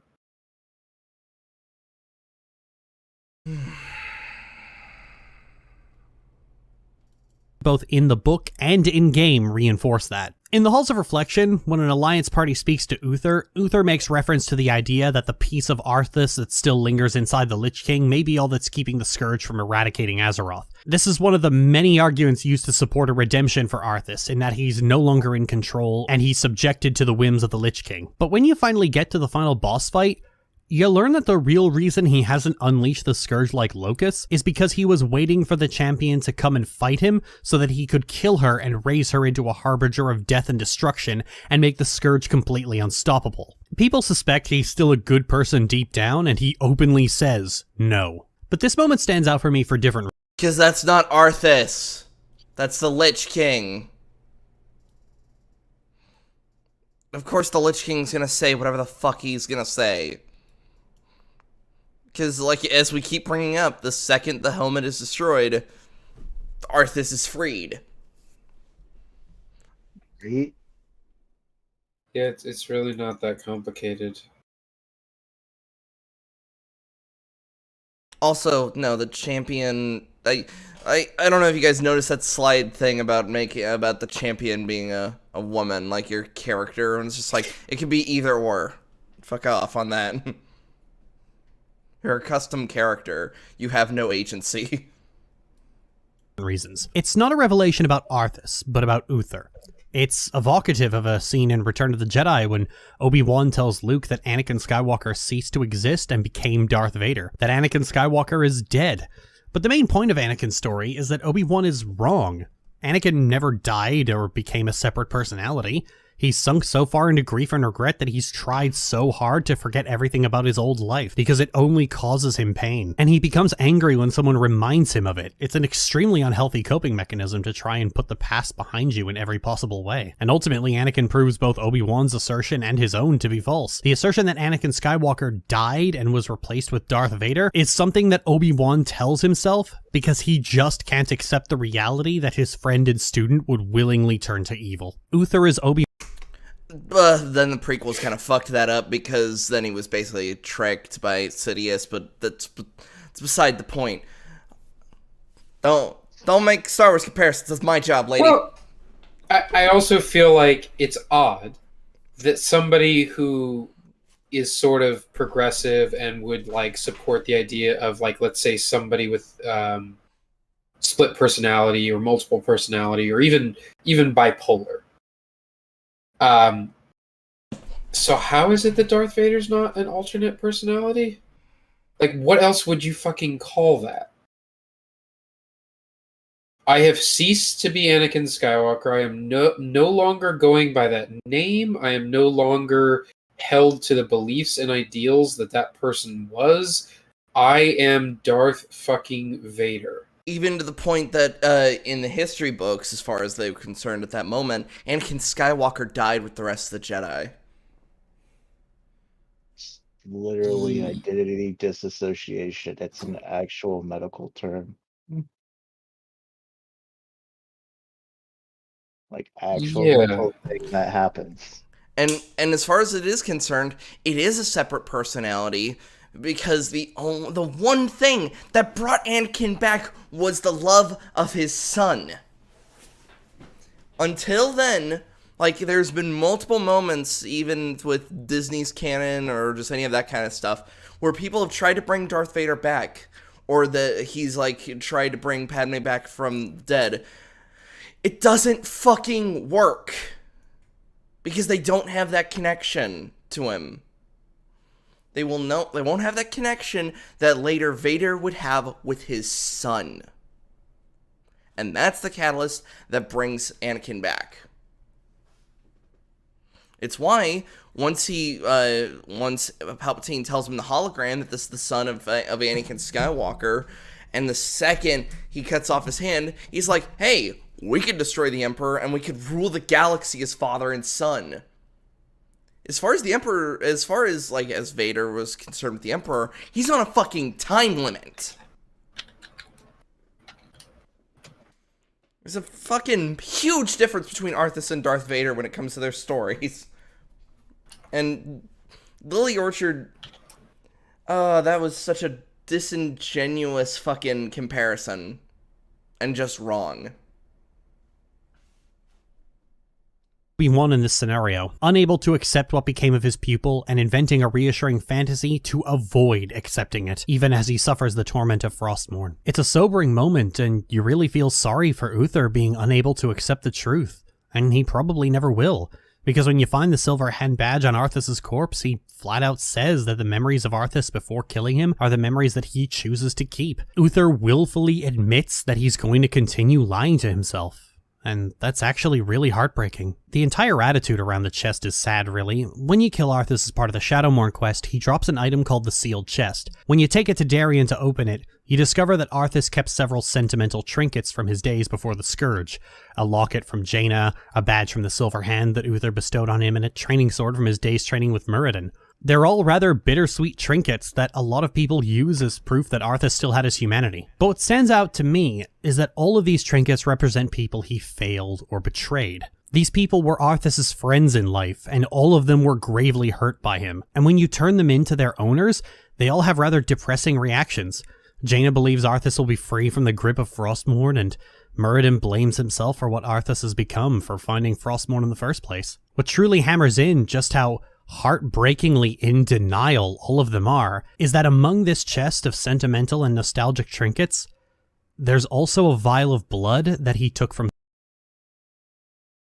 Hold on, before she even finishes that, is that true? Is he really just carrying the blood of Sylvanas? Let me check. I don't think I've ever done that quest. Because I played I'm a little confused here. Because what the game is saying is true, because in each and every way these people have failed him. It's not only is his own sentimental value, it's the sentimental value of the people who bring them back to. Jaina failed him in the sense that if Jaina had stayed during the slaughtering of the town, Arthas would not have fallen as hard as he did. If Uther had believed in him in the same way, we wouldn't have gotten this.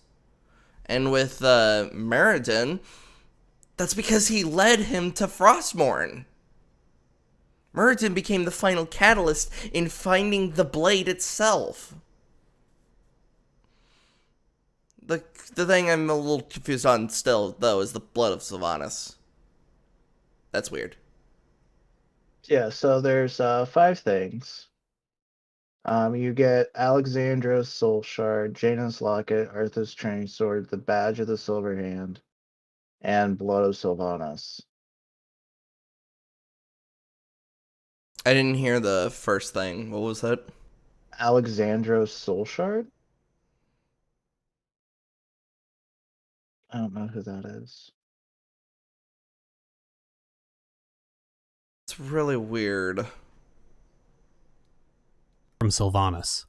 Lying right there among his silver hand badge and Jaina's locket is a souvenir he took from a woman he killed, raised, and kept self-aware so that he could continue to torture her. Had the chest only contained the 3 bittersweet trinkets, people could have made a case for Arthas being truly good in his heart.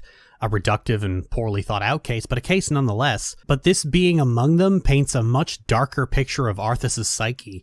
This stops resembling a heartbreaking memento of better days, and starts to more resemble the mementos of a serial killer and possible rapist. It reminds me...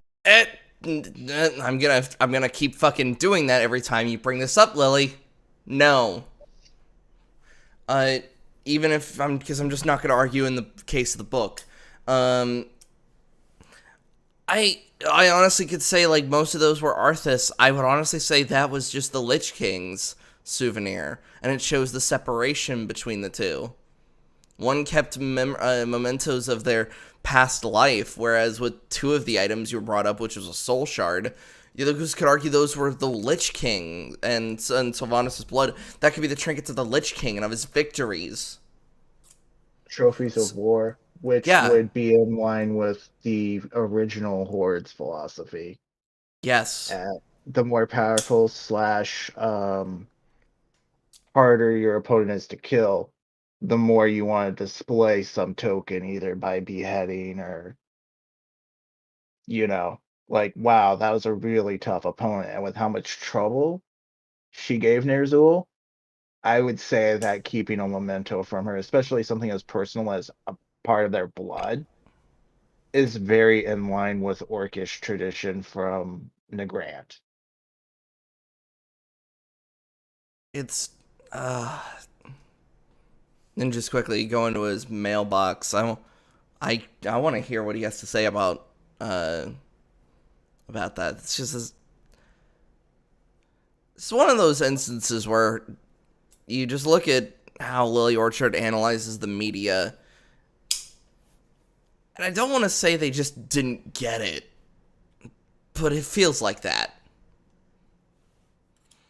Like they overanalyzed the text, or they got some interpretation due to personal events, so that twisted what they were actually seeing.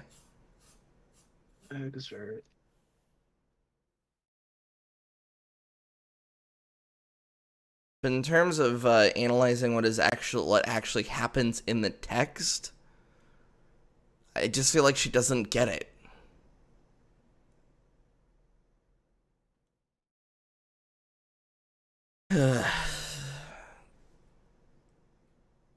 We come across a lot of these kinds of people with this thing, with this podcast we do.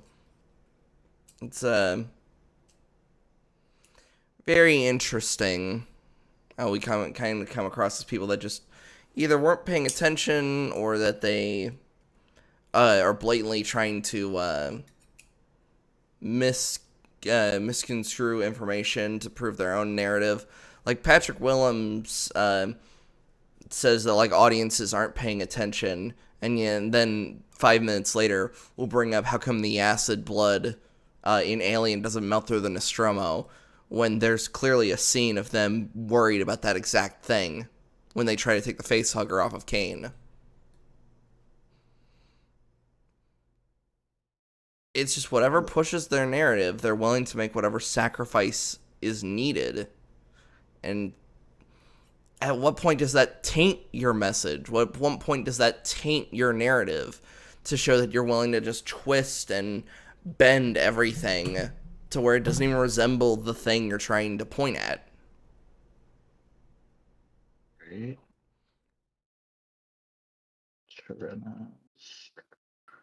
That's true. Like in the case of Arthas was not like the greatest person. He does fall, but it's because of his good intentions. And for Lily Orchard to say that those good intentions just weren't there in the first place, that they were just excuses, just feels weird.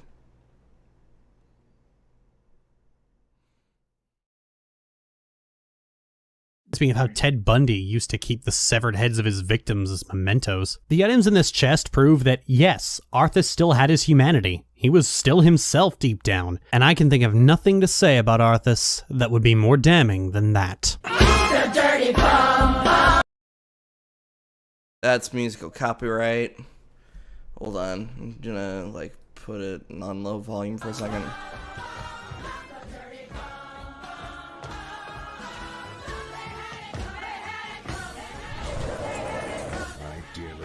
There's a special place in hell waiting for you, Arthas.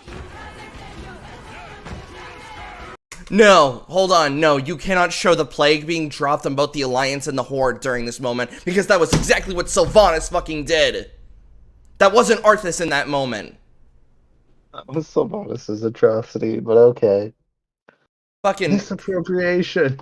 Yeah, it's like simping for Sylvanas when Sylvanas created the second fucking plague. God damn it. This is fucking idiotic.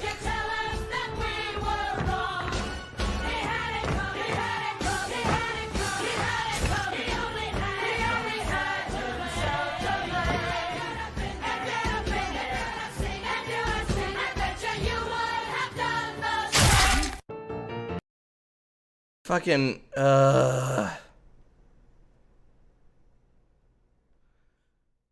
Who listens to people like this? I don't know. I'm gonna throw the cover up for a second.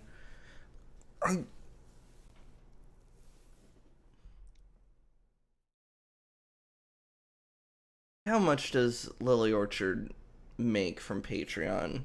Let's find out. Lily Orchard Patreon. All the cover is up. Oh, she's one of those people.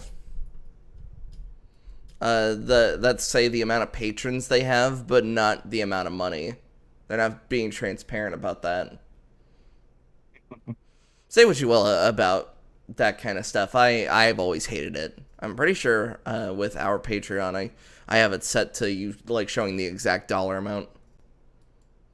Hey Ninja, now that you're back, Yes. what do you think about the fact that so in evidence Lily Orchard uses like the fact that Arthas is a monster because in this chest that contains things like Jaina's locket, badge of the silver hand, and his training sword.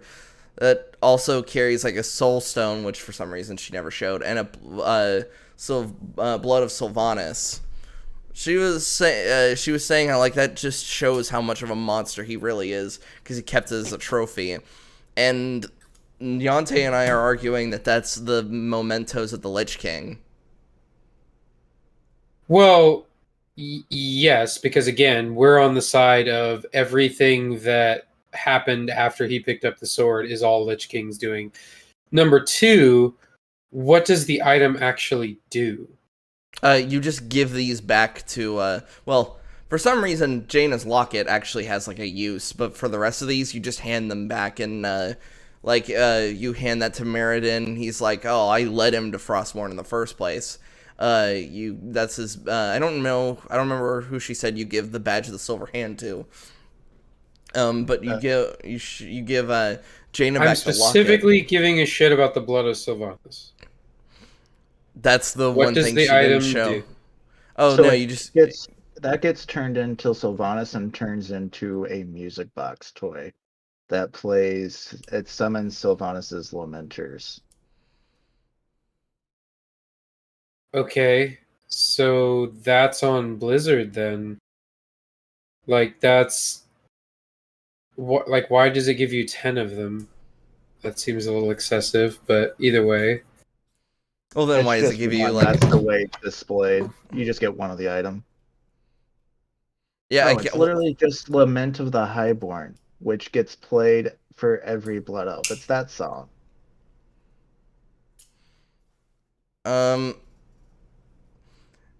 I kind of like what it does. You give these elements back to, like, say you give this to Meriden, he shows his regret. It finally, it does, like, this epilogue thing. It's really weird how she's just trying to poison it as much as humanly possible. And then, I mean, I don't know. I guess it depends on perspective, but any of these items on the screen could be seen as sort of a trophy of sorts. But they could also be seen as like a memento or an item that's important not necessarily to Arthas or the Lich King, but to the person you actually give the fucking item to. Like it has meaning because of those people and their connection to the item. Right. mm-hmm. So again, you take the blood of Sylvanas, you give the blood of Sylvanas to Sylvanas, and she's all like, "Oh my god, hey, have fucking this toy." Yeah, she like from what's been described, because Lily Orchard didn't show it. Well, and Like- because Sylvanas isn't a weak little bitch, she doesn't, you don't present her with the blood of Sylvanas and she goes, "Ah, triggered!" Yeah. Well, I mean, like with Jaina's locket, if I remember from the dialogue that I have heard, Jaina, like when you hand Jaina's locket back to her, she goes, "Oh, Arthas still loved me in a way. Like in order, like he kept this." And So, with for the blood of Sylvanas, I literally think it's just a reference to the song. Because here's the lyrics translated to English. By the light of the sun, children of the blood, our enemies are breaking through, children of the blood. Like, blood's in here at least 10 times. I was gonna say, blood of Sylvanas could not necessarily be a literal thing. It could be, like, I mean, yes, in this case, it's a vial of blood taken from the dying Sylvanas Windrunner. That's pretty fucking clear. But blood of Sylvanas could also refer to elves in general, specifically, what is the Kel'Thalos and the Rangers? Yeah, here's the full lyrics. It's obviously a reference to the elven bloodline. yeah, because Arthas wiped it out. Well, not even no, the Lich King did. Fuck, if we're going to go by the whole they're different people, then the Lich King is the one who wiped them out. Yeah. So I think, the blood of Sylvanas item is a bad argument from that, because it literally just seems to correlate to the song, which is referencing, the blood of the High Elves. The Sindorai. Yes, the Sindorai. Well, that was shit. I'm not going to hold my breath, but I have a feeling the second video is going to be equally of low quality. I And don't doubt your feeling. I'm almost convinced that their arguments are going to boil down to racism.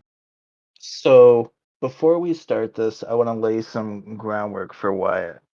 Okay. Because you haven't done anything with World of Warcraft past, like, Burning Crusade. That's as far as you've got, right? Yes. So here's a timeline for the Horde. Thrall starts rescuing orcs, decides, you know what? The humans were racist. They discriminated against us, treated us like crap. Let's leave. We're not going to mess with them.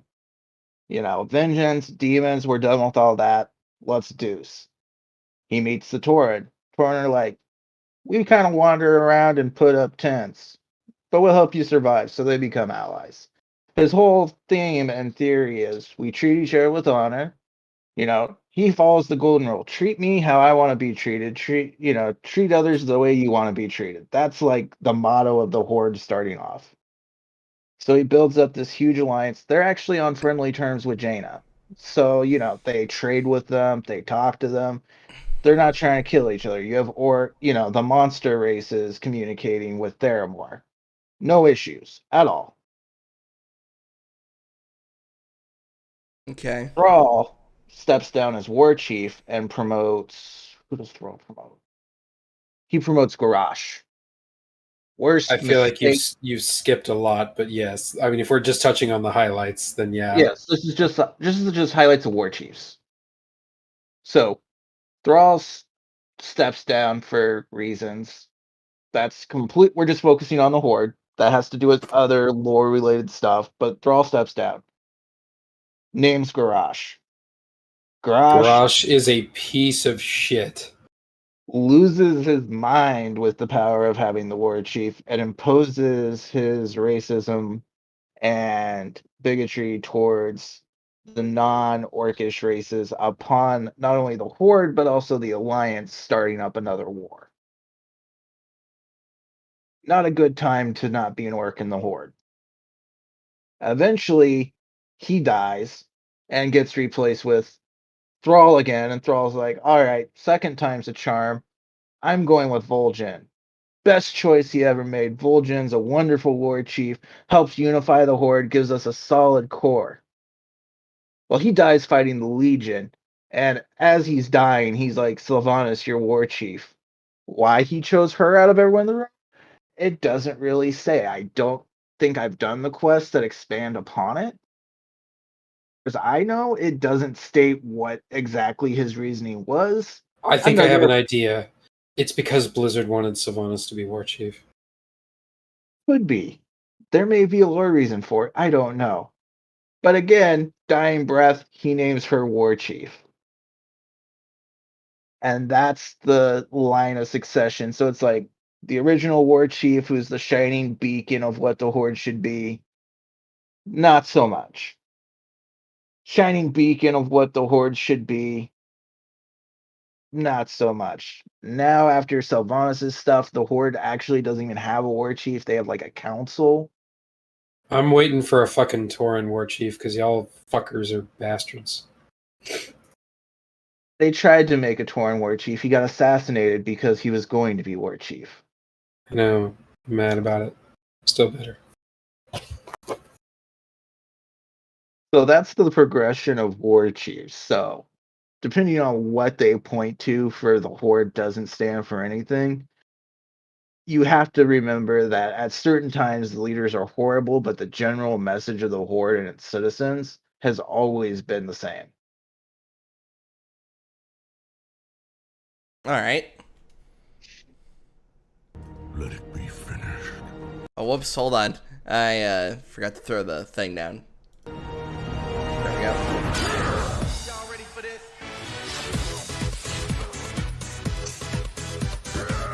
I'm gonna have to pause because that's a super copyrighted fucking song. Does it matter if we're like recorded private and all that? Well, we're still doing the normal format. We may not be live, but Yeah, like, but I just meant since it's not streamed, doesn't the bots not view it as harshly, or? I thought it was streams where they were primarily fucky with that. it can be weird. Like that's the Fair dumb enough. thing when Better it comes safe to the than sorry. yeah. And go.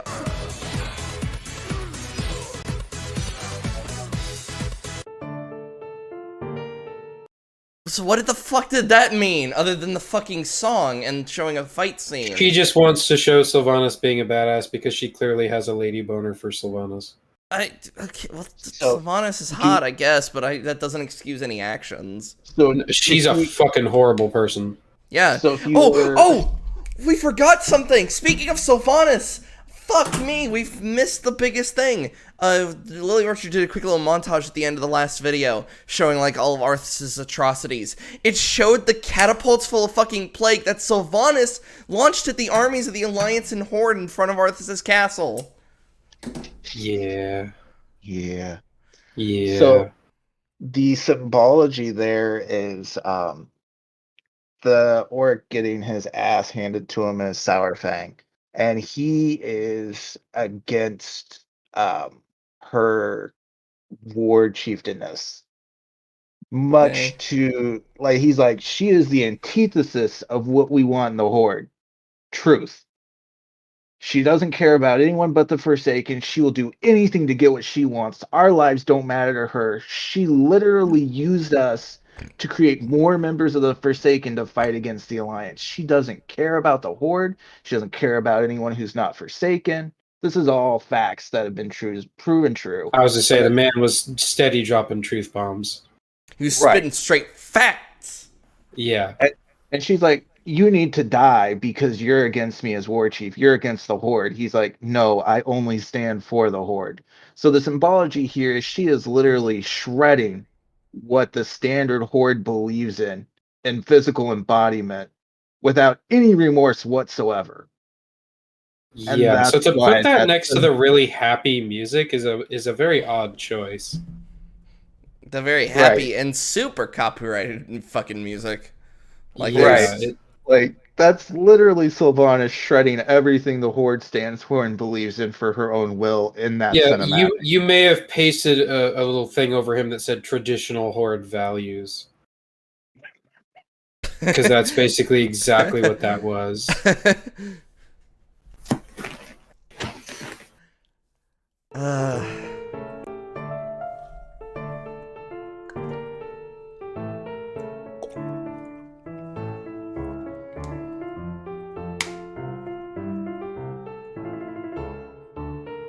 Okay.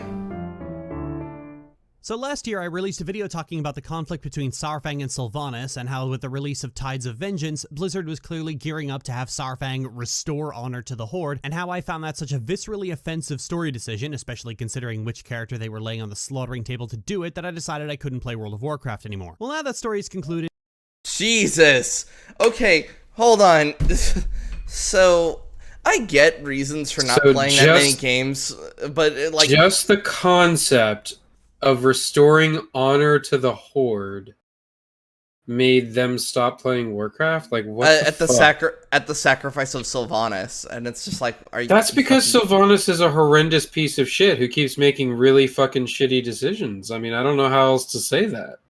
Yeah, seems like she's a real shit person once she starts committing her own war crimes. Against everybody. It'd be one thing, like, you could see a leg to stand on if it was just your enemies, because, like, that's a tactic of war. Commit war crimes, they're not going to mess with you. But she doesn't care. Allies, enemies, people not even involved, they can all die. Everyone shall now join the Forsaken. Right.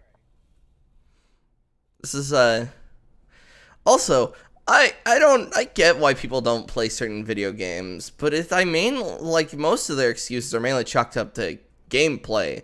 I've never heard of that narrative excuse for an MMO as to why they would stop playing. Because I don't want to say the narrative's not there, because that's being disingenuous. Depending on what you go into World of Warcraft for, it might not be there. Well, it depends on the expansion, because there have been storylines or parts of the story that I haven't been fully in love with. I mean, when Garrosh took over, he killed the Tauren chieftain,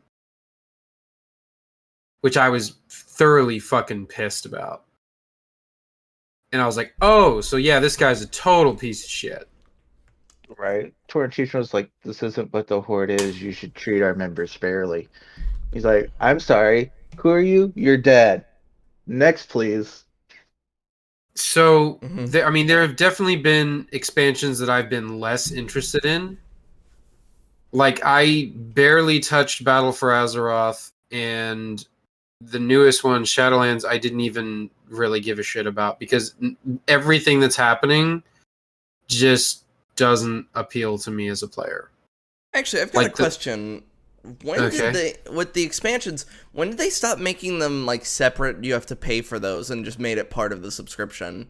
Because during the so when I was watching my dad play World of Warcraft, you had to pay your subscription, but then you had to pay like X amount of money for like Cataclysm or Wrath of the Lich King. When did they stop? You still do. Oh, you still do? Never. Okay. No. Well, it looks like not anymore. Not anymore. You had to pay for Shadowlands, didn't you? Yeah, well, the thing is you have to pay for the latest one to come out. But if you're a new account coming in, it's like $20 for access to everything before Shadowlands. That happened... It was fairly recent. Wasn't it Battle for Azeroth that did that? Yeah, Battle for Azeroth, I think, did that. But yeah, previously you'd have to buy WoW, Cataclysm, MoP, all of them. Jeez. Sorry, it's just that's from an outsider's perspective. It's just like, all right, I'm already paying a subscription. Now I have to also buy these like $40 expansions. Well, to be fair, I mean, they were a good chunk of content. Yes, it added a lot of stuff to the game. Right, I understand that. It's like, it's the Total War argument as well. At one point, like, these DLCs are not just money for money's sake. Like, they do add something. It's just, if you look at it from an outside, just numbers perspective, my god, does it get expensive. Well, yeah, but if you look at it from the perspective of someone who's been playing since vanilla, it's like probably $40 every like 2 years, sometimes longer. So it's not, as someone who's getting into it and you have to pay for the previous stuff, it's like a $200 investment. So them changing that was an amazing move. Yes, that So sounds now like a you great only have idea. to pay. It's like, oh, I want to play the new expansion. It has this content, these levels. Here's my, $40-50, whatever it is. That's And it why just gets added to the back end. That's why I'll give credit to SWOTOR. Just having their subscription gives you access to all the expansions, like hands down, even the newer ones. Like, That is amazing. yeah, they're just like, you're already paying, like, it's a free to play game. You're already giving us money. Here you go. I guess like the reason why like I hesitate with that idea is not with the idea from SWTOR, but with Warcraft is because like yeah, for a dedicated player, it's probably not that bad. But then once you add the subscription, so that's $15 a month. That's 12 months. That's yeah. The math hurts. I've been subbed for almost every expansion. I think I've missed one, and I was still subbed for a portion of it. I don't need the math to know how much money I've spent on World of Warcraft.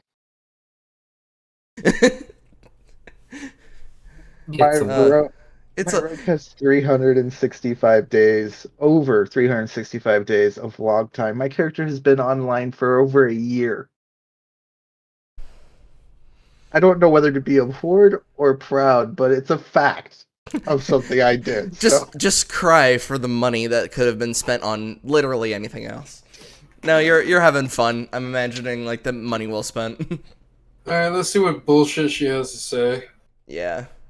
And I have feelings on the matter. First, and most importantly, one of the big changes Blizzard made to the questline I talked about in last year's video was that Blizzard added an entirely new path to make... Okay, so the battle for Lordaeron was my fight. Seeing the Alliance army outside the walls, what got me nerves up. Then I saw Saurfang. The orc won him 1,000 battles. The eyes of him didn't look scared, but maybe just a bit empty. The High Overlord, he gave me courage. We remind each other that the Horde is worth fighting for. No way I'd be letting him stand alone. Saurfang needs us champion.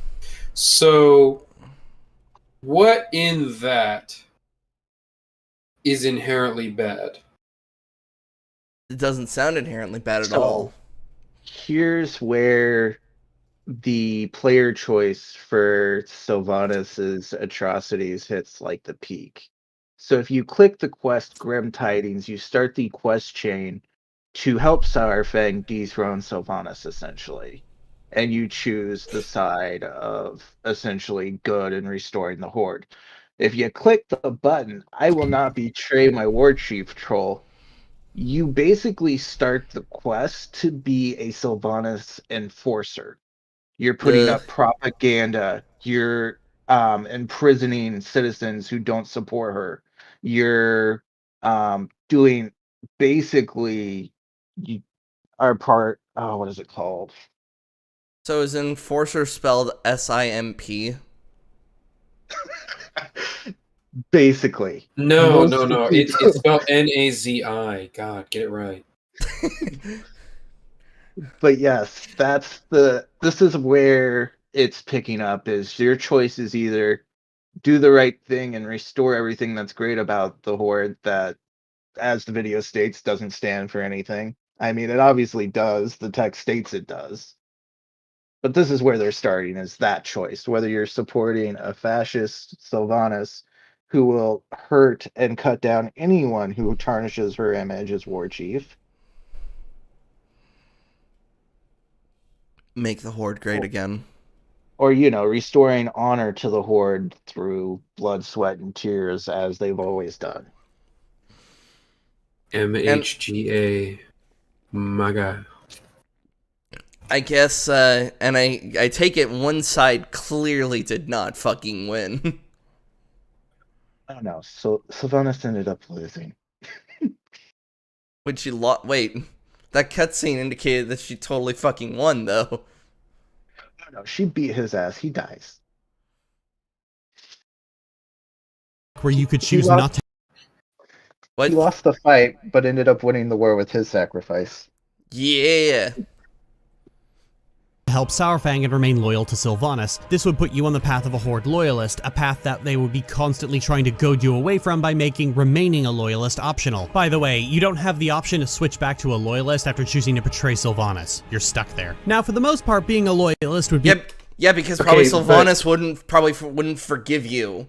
The way that they positioned that, though, kind of made it sound backwards. Because what she just said made it sound like siding with Sylvanas is being a loyalist to the Horde, when that's absolutely not the case. Everything that these quest lines portray to you is that siding with Sylvanas means you are siding against the Horde. That's why the quest lines are worded the way that they are. For reference, this picture right here is the son of the Tauren Warchief who got murdered by Garrosh. That is Bane.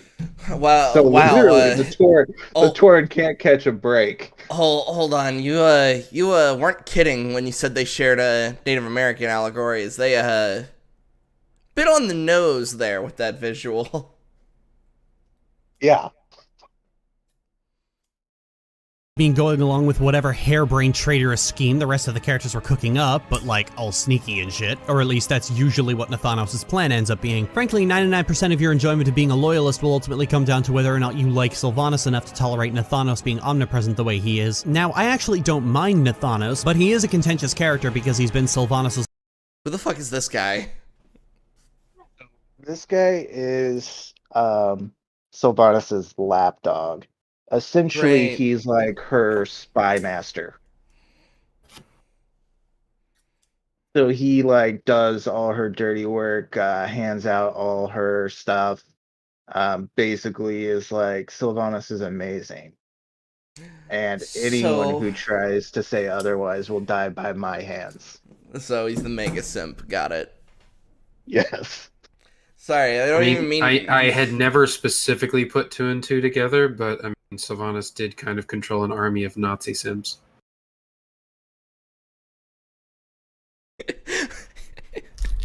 God damn it! I didn't fuck. I know you're just stating what is blatantly in front of all of us. It's like, oh. His love interest since Classic, and one of the writers started to project on him this expansion in a way that can only be described as creepy. Either way, things don't get interesting until the last part of the war campaign, where the rebels are lined up outside Orgrimmar to siege the place and probably sticking their dicks in iron stars to prove their honor or something, while the loyalist is... Again, you just can't get by without poisoning that well, can you? Like, holy shit. Like, I'm trying so hard not to reference Chasing Amy, actually. I'm just saying, like, fuck, man, that is, like, you hate dudes, you hate orcs, you hate dude orcs because they have orc penises. I don't. I just what we'll get to the $100 bill first. That's just it. That's all I'm gonna say. Is inside rallying the leaders, burning rebel propaganda, rallying the Horde citizens, and beating up Eitrig because Eitrig sucks. But now we're at a position where Blizzard has to pick a winner, and both characters have massive fan bases that comprise different variations of Horde ideals. Okay, hold on. Whoever fucking... First of all, no. First of all, Sylvanas doesn't have Horde fucking ideals. She doesn't give a flying fuck about the Horde. That's the whole thing about why her being the war chief creates such a schism. Because they're just she's numbers not to her. like subtle about it. She'll straight up say, I don't give a fuck. Like, she puts the Forsaken, and even before the Forsaken, she puts her own personal shit at the front of the line. So nothing comes before Sylvanas. Then after Sylvanas, if there's time, you can have some Forsaken shit. And then maybe if we get past the Forsaken bullshit, then maybe the Horde can have the clubs. So basically, the only thing Sylvanas gives enough of a shit about is the fact there are numbers. Like, the Horde are numbers to her. Essentially, they're just cannon fodder to make more Forsaken. Which, in the eyes of the Horde, That's not how that works. No, that's not what you do to warriors who valiantly die in battle at all. Both Sylvanas and Saurfang presumably care deeply about the Horde, jury's out on Saurfang since his honor is so vapid and narcissistic, and embody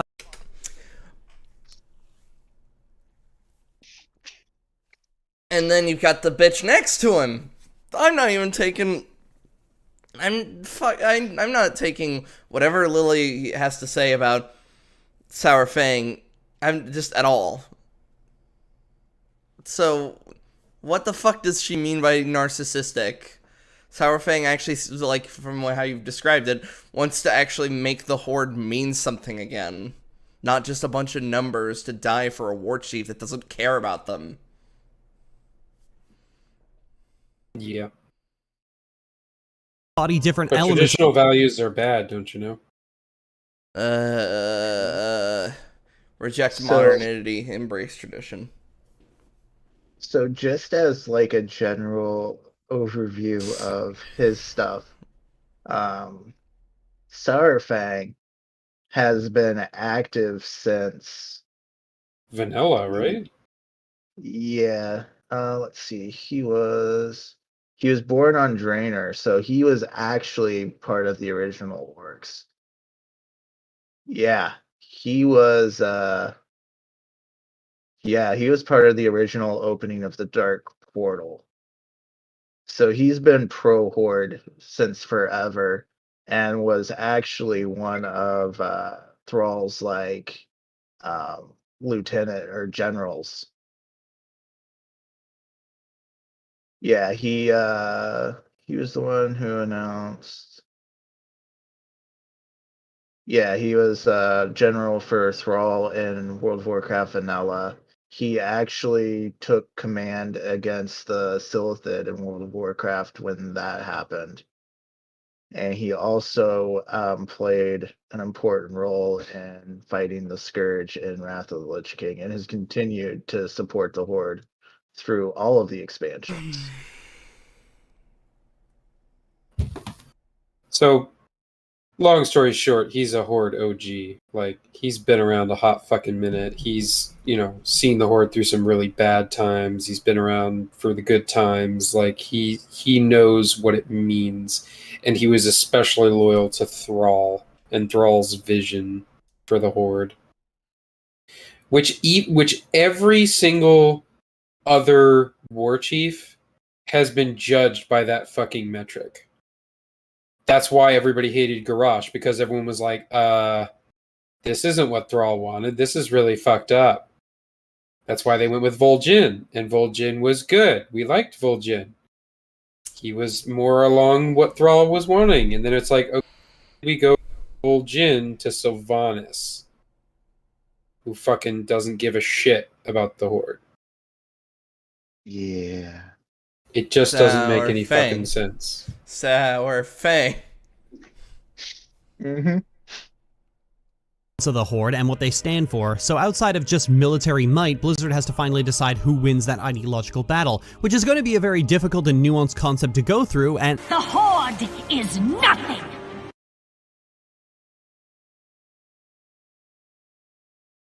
or just pull shit out of your ass to avoid having to do that and writing like Rebecca Sugar just after legalization of marijuana. Actually, it's not fair of me to compare Blizzard's writing to Steven Universe. If this were Steven Universe, they would have blighted the Exodar and Anduin would make a speech about forgiveness until someone jeered at Talia, at which point he'd show no mercy. Then he'd fuck his dad and hit on a lesbian and tell us this is a metaphor for the trans experience. And Warcraft isn't at that point.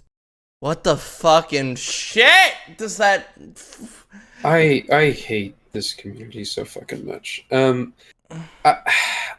Okay, so I think, aside from the very long-winded joke reference that they were trying to make, they're trying to say that Sylvanas saying that was out of character for her and therefore equates to, like, character assassination. When there are numerous instances that you can point to, long before this, where Sylvanas has always been clear that the Forsaken are essentially using the Horde because, hey, they don't immediately attack us with torches and sharp pointy sticks. So we'll ally ourselves with them for now, but we don't really care about them. Like, the Forsaken relationship with the Horde has always been tenuous at best because of Sylvanas. It's literally like the introduction to her as the Forsaken in the vanilla experience. They put quotes around Horde allies, for Christ's sake, in the quest text. Our Horde allies. Yeah, Lead our it's really assistance. not until the Blood Elves are introduced in Burning Crusade. They're like the first ones who treat the Forsaken with any kind of like, oh, these are actually our allies. Everyone else is like, yeah, you guys kind of stay over there and we'll do our thing over here. Mm-hmm. To the point where literally the other three races, the Tauren, the Orcs, and the Trolls, are all based in Kalimdor. The Undead, the Forsaken, they're based in Lordaeron. Out of sight, out of mind. Yeah, it's like you guys stay over there in the Eastern Kingdoms, and you kind of do your shit, whatever. It's fine.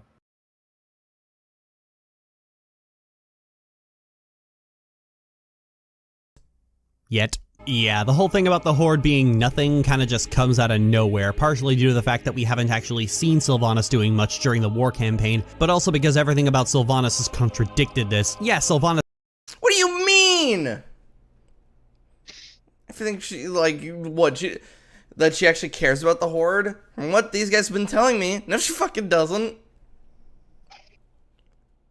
No, she's always seen the Horde as a means to an end. It was something that added stability to the Forsaken because they weren't actively trying to kill them the way that the Alliance was. So Most of the Alliance races are based in the Eastern Kingdoms. So they obviously have a big problem with the Forsaken setting up shop in the ruins of Lordaeron. So what she's basically referencing here is right after Vol'jin dies, for the entirety of the Legion expansion, Blizzard basically went off their way to build up this reverse narrative where, oh, well, since I'm war chief, I'm going to step up and uphold the ideals of the Horde. Like, she literally says, we need to stand united, basically touts Thrall's line, his, like, whole thing he wants for the Horde, word for word, exactly as he describes it. After, so this is a sudden 360 after, the Wrathgate, the Battle of Lordaeron hasn't happened yet, but essentially, we have countless instances where the Horde are cannon fodder to her, and suddenly she's like, "Oh yeah, let's go Horde. We're united. We're great." But then it has you suddenly doing stuff that only benefits the um, Forsaken, like in Legion. If you go to Stormheim, she's like, the Horde's fine, they don't need me right now, and she's trying to find a way to use their gods, like the Stormheim gods, to make Force more Forsaken and revive her lost Valkyr, because some of them died and she needs them to not be dead. It's like, even when she's supposed to be pro Horde, she's furthering the Forsaken agenda behind the scenes. So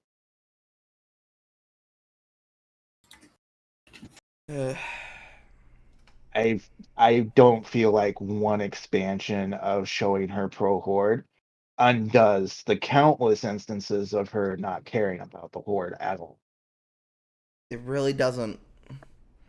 Like, if Lily Orchard's gonna give Arthas a lot of shit because of his past mistakes, then guess what? We can do the exact same fucking thing for Sylvanas.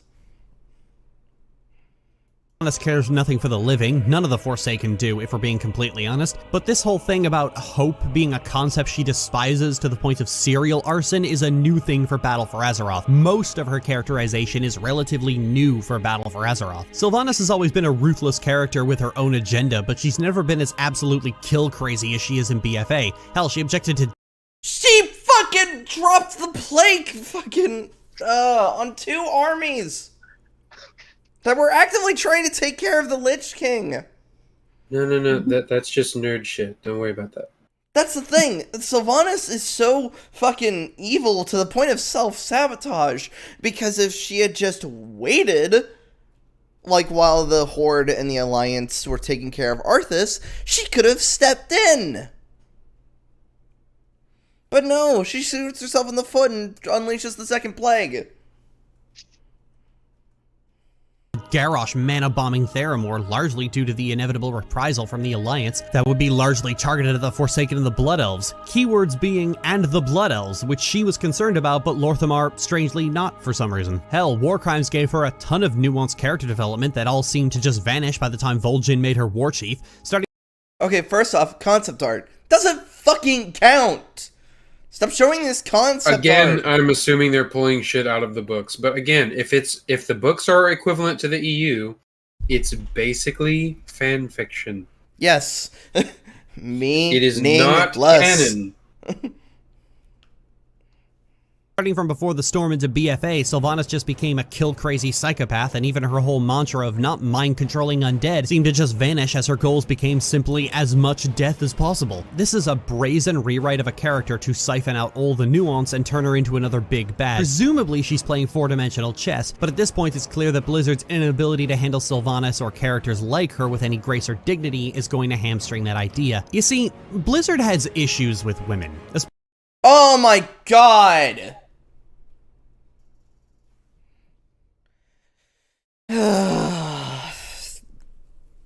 It's kind of interesting how we start talking about this as those allegations are starting to actually I was gonna say, reach the the allegations are coming out. Sort of a frat sort of mentality at the Blizzard Studios, which, when the majority of your staff is dudes, that's gonna kind of happen. But yeah, it doesn't make it okay. But I would argue that, I mean, back when this was written, like, there have always been strong female characters in WoW. Jaina has always been, a big part of the Alliance. One of the big bads was Onyxia, a dragon queen.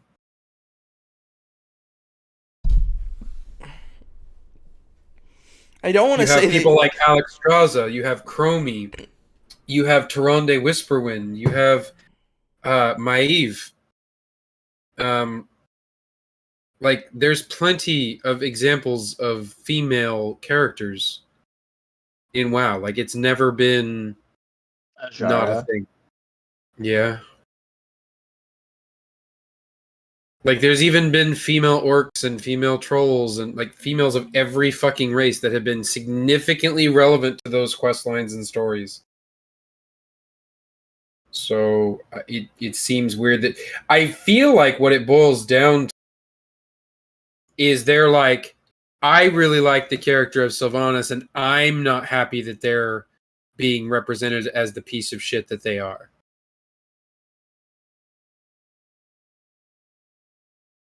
Because believe me, her character did not do a 180. Yeah, like, as soon as I heard that she was going to be the fucking war chief, I knew exactly what was going to fucking happen. And that's what fucking happened. That she was going to abuse her power and just use the Horde as a numbers game. Yep. And they didn't even reveal, like, what she was doing up to this point.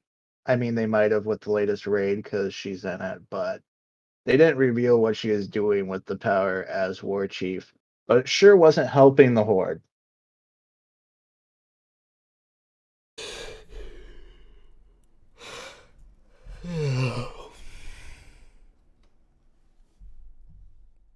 Especially when it comes to women who have traumatic experiences. Just after the war campaign, it's made clear that Tyrande has become obsessed with vengeance for Teldrassil and isn't answering the Alliance's letters. Oh boy, I can't imagine how she'll feel when she's informed the war is over and we have to be friends now. From Misopen...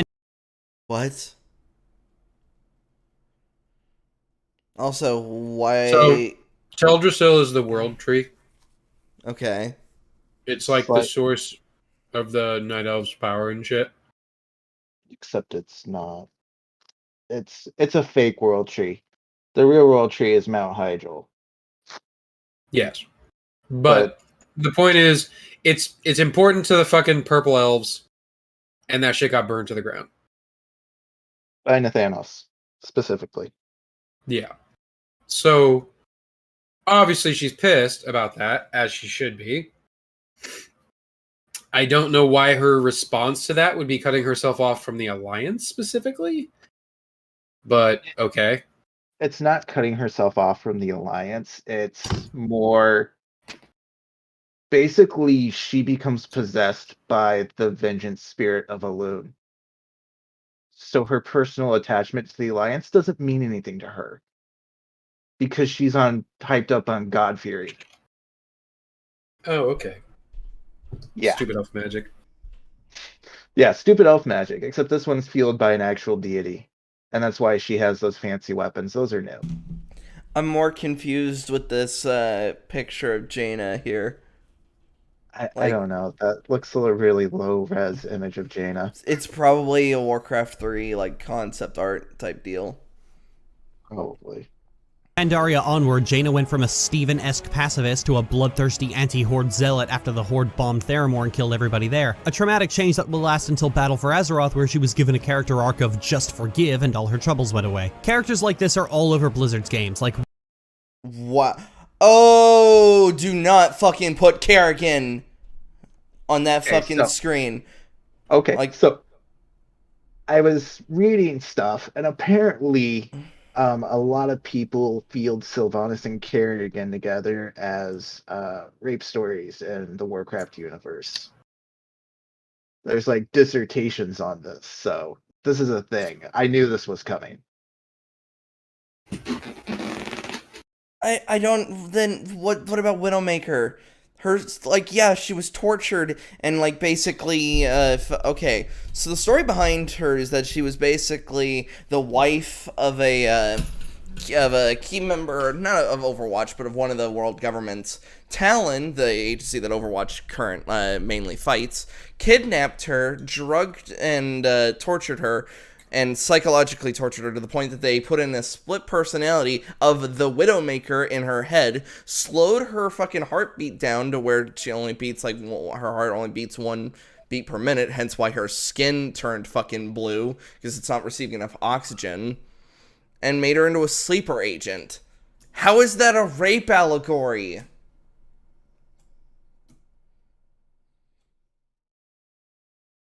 Don't know. Widowmaker and Kerrigan, who have traumatic experiences and turn into blithering psychopaths as a result. And Sylvanas is ground zero.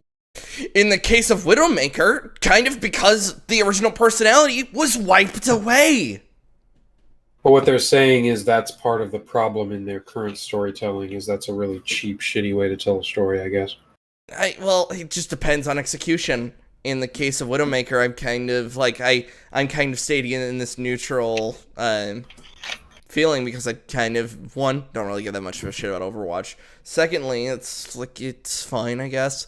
With Kerrigan, that's missing a lot of fucking context, including when she becomes the Queen of Blades again! Yeah, I imagine biogenetic reconstruction, deconstruction, and then reconstruction again would have lasting consequences on your psyche. I'm just saying. Possibly. You can't prove that. Hell, fucking part of the storm literally starts the flashback. She fucking wakes up from a nightmare of her time as Queen of Blades. Fuck me. Just become the Queen of Blades. Zero for that kind of character, and they've always handled her in very mixed ways. Typically, she's just the hanger-on for the Horde until it's time for the Horde to do something dumb, in which case she seems to always draw the short straw. Outside of that, she's always been the only competent leader the Horde has, and, well, Blizzard don't. She's needlessly been throwing their numbers at whatever conflict is in place. See, this is an interesting way to perceive. It's like, oh, whenever the Horde needs to do something stupid or evil, it's always Sylvanas that draws the short straw. No, it's always Sylvanas that's stupid and evil. There is a difference. This is what math refers to as a common denominator. If you keep seeing this person constantly being the fuck up, maybe they're the fuck up. There's also a scientific term for that. Oh yeah? Yeah, I believe it's a recurring variable, I believe. Basically, data presented has the same variable popping up regardless of the situation or stimuli attached to it. It's like it's not quite the same as proving your hypothesis, but it's enough to where like other people in the scientific community would agree that the variable has the same similarities no matter what situation it's put into. Which again is her fucking up every moral chance she has. So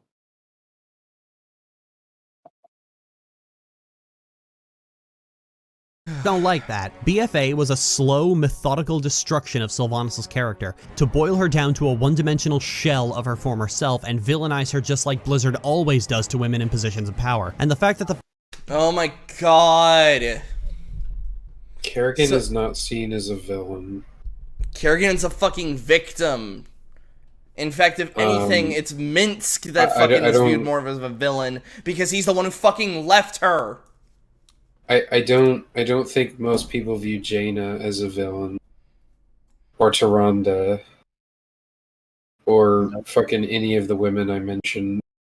Or Maeve. Or Hero. Tracer. Or fucking May.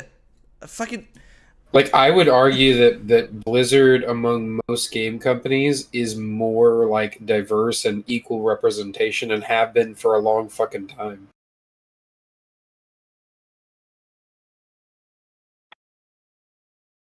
Not because they were trying to make a point, but just because they were like, well, it's a fantasy world and there's about 50% dudes and about 50% chicks, so naturally that's going to create sort of an equal dynamic across the storytelling. So Kerrigan, like to go back to that slight argument, Kerrigan does do some villainous things, but that's after she was transformed and after she was left behind. Like, in terms of who is the bad guy of her, of like what happened to her, the finger is clearly pointed at Minsk because he was the one who left her behind. And Raynor tried to fucking save her, hence why he fucking leaves and becomes a rebel. Yep. But no, Blizzard hates women, guys. Jesus Christ, why do they keep writing women? Mm. You think if they hated women so much, they just wouldn't be in these stories.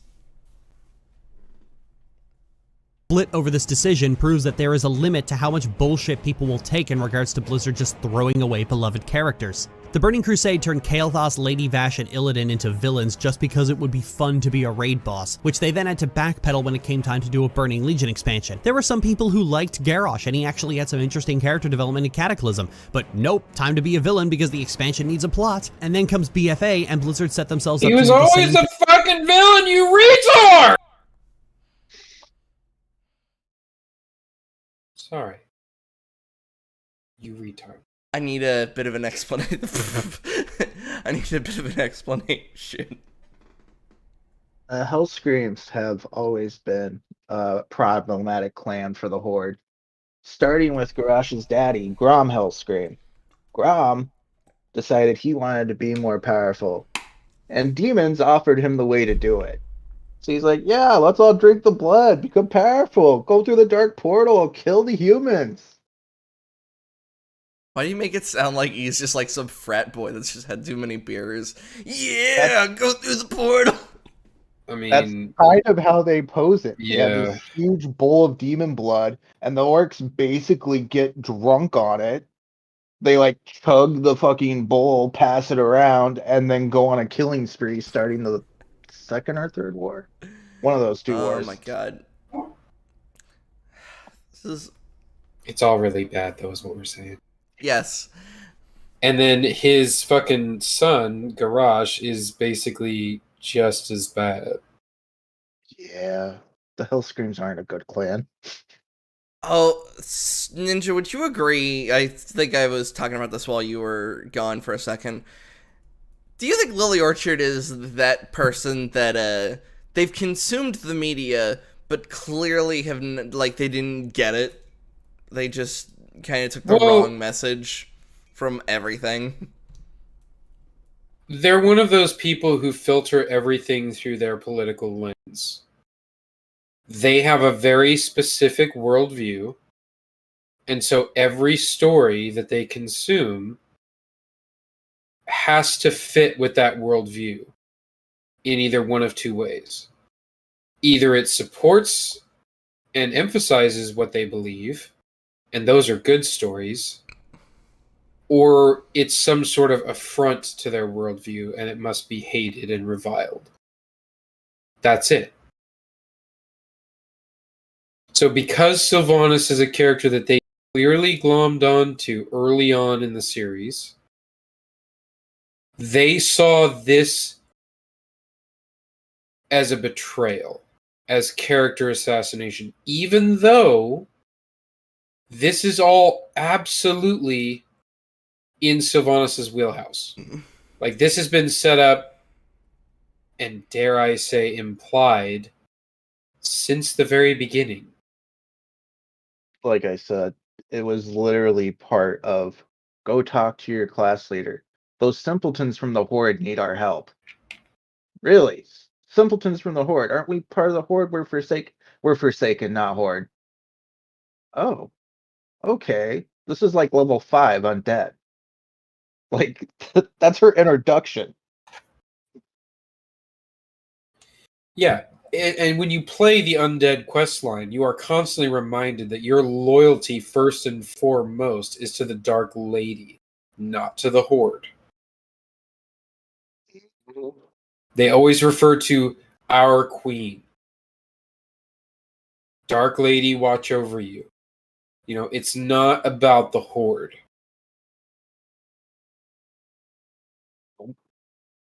Every other race, it's all like, for the Horde. Honor to the Warchief. In the case of the Alliance, for Azeroth and the Alliance. For the Alliance. For Stormwind. When they say for Azeroth, they don't mean for the planet Azeroth. They mean it for the kingdom Azeroth that was destroyed by the Horde. Common misconception. They don't actually care about the planet as a whole. They care about the fallen human kingdom. Yes, of Azeroth. I would assume so. Yes. A lot of people don't know this. They're the good guys. They're for Azeroth. They're not talking about the planet guys. Yeah, they're talking about. Well, I would argue most of the instances, such as Cataclysm, where Azeroth was literally being ripped apart, who was the primary person that stopped that? Oh yeah, Thrall. Yeah, that's why. That's why I do agree that. Like as you were bringing it up, it's like yeah, I can agree that the Horde could be the fucking good guys. Because the ones that are loyal to Thrall and that share his vision for the Horde, absolutely. The ones that are loyal to Sylvanas, no. Warcraft seems to have that constant don't judge a book by its cover type thing going. Because as except with Sylvanas, she's pretty, but she's as evil as she looks. Right. Sorry, I was mainly talking about just in the broad generalization of just Horde versus Alliance. The Horde may look like a bunch of monsters, but a lot of them are honor bound. They're very good people, and they kind of want to just be left alone. The Alliance may be like, as you're bringing up, they may look pretty because they're stereotypical humans and elves and dwarves, but in all reality, like, give them a second and they're ready to commit war crimes just to get you the fuck off their land. Right? Slaves, cool. Genocide, even better. For the Alliance. Oh boy, here I go, killing again. Ugh. thing they've always done. The problem is that they didn't just pick any old fan favorite character like Kael'thas. They picked the fan favorite character. That wasn't even Kael'thas. Also, really? I'm pretty sure that was Leroy fucking Jenkins. Yeah, that was Leroy. He just showed a picture of Leroy Jenkins talking. Is that literally what Leroy Jenkins looks like? Yes. That's a drawing of his model. That's hilarious. What was that Jack Black movie where they actually like recreated that moment? It was the caveman one. I have no idea. I've seen it. It has McLovin in it. I don't know. I don't normally watch those kinds of. I don't want to say stoner comedies. Yeah, that's Leroy Jenkins. I want to say, isn't that like his Hearthstone or something? Like it's his Hearthstone card. Yeah, I love the fact that now Leroy Jenkins is actually like in canon for their world. Yeah, he was a announcer at BlizzCon for several years. Huh. He's also in the game as a follower for Warlords of Draenor, I believe. Yeah, I think that's it. Yeah, that's like before memes were memes. Time's up. Let's do this. Leroy Jenkins. Oh shit, he just went in. I just thought it was odd that he popped the picture up and then didn't say it's Leroy. I was like, wait, what? That's Leroy Jenkins. Like that's okay. I mean, maybe they were making a joke that went over my head. I don't know, but that's Leroy Jenkins. Favorite character, like also, oh shit, as the thing popped up. Hold on, is Sylvanas really the fan favorite character? No, maybe amongst our group, like we've just been shit talking her. She's popular in that she's always been pretty. She's always been, unique and like cosmetically looks really cool compared to a lot of other. Because there aren't a lot of like characters that look like her, especially not on the Horde side. So, I mean, until they had Blood Elves, and then Blood Elves kind of replaced that. But, like, she's definitely one of the fan favorites, I guess you could say. But most of it was just because of, like, they liked her because they thought she looked cool, or she had a cool aesthetic. So unpopular opinion, Sylvanas is actually one of my favorite characters in the game. Oh, we know. Morally, you and Loki are both fucking about her because morally, she's evil. Despise her, can't stand her. Aesthetic, love it. Way she fights, think it's badass. One of my favorites. She just fights with daggers. Do not think she's great. No, she doesn't. She doesn't even. She's an archer. Oh, well, in melee, she seems to fight with daggers. Yeah, she's an archer. That was like a weird thing that happened in that cinematic. Yeah. Like, she's trained with all weapons because she's an elf. So, like, swords, daggers, axes, she knows how to use all that. But she's an archer. One of my favorite characters. Can't stand her personality. Can't stand her choices. Didn't want her as Warchief. Hold on. Yet still favorite character. Her personality and a lot of other stuff like that should be a key factor there. Not the reasons I like her, and she's one of my favorites. I think Thrall's my favorite character, personality-wise, and as far as morals-wise. I think Thrall's one of the best characters in the universe. I think he's great. Possibly better than the Titans. All right. You can like something for its aesthetic value without caring anything about. Yeah, it's like aesthetic wise, you can like whatever you want. I think Sylvanas is pretty. Do I want her as my war chief? Hell no, not in a million years. You must be insane. Whoever thought that was a good idea, what are you thinking? Fair enough. I guess it's just when I think of like favorite character, I guess I think of the whole picture, not just what they look like. But if you're basing it, favorite characters who are the whole picture, Sylvanas is not one of them. Mm-hmm. Like Kael'thas, they picked the fan favorite character. Sylvanas wasn't just any old popular legacy character, she remains one of the most beloved characters in the entire franchise due to her story, her complex character design, and various other reasons. The player base wasn't just There you go. Yeah, you fucking outed yourself, you fucking Yeah, idiot. yeah, you showed your fucking card, you idiot, fucking retard. God damn it. Who fucking... I don't understand that. The whole idea of, like, I like this character just because I can masturbate to them. It's just like, what? Hey, the internet is for porn, okay? Yeah, fair enough. I wouldn't say I go that far. I think that's excessive, but I definitely like her aesthetic and like the whole Dark Ranger thing. Like, I think the Dark Rangers are badass. Evil as shit. Don't want Would to have been nice if associate they myself were a with them, hero class or something, but you know, right? whatever. Yeah, it would have been cool to be Dark Rangers, right? Wait, what happened to the whole hero class concept? I feel like that kind of went out the fucking window. Um, they flip-flopped. So the idea was every expansion they're going to pick between new races or a hero class. So it would have been, hero class, new race, hero class, new races. I think they ran out of ideas for hero classes, which is a shocker because there's still tons of classes they could use. Or Activision, because this is also just before Activision took over. Activision may have had something to do with that because they stopped doing the alternating, and then they stopped doing new races and came out with the race variants that they have now, like the trolls who turn into dinosaurs, the dark iron dwarves you can unlock, the light forged Genii who are blessed by the Naru.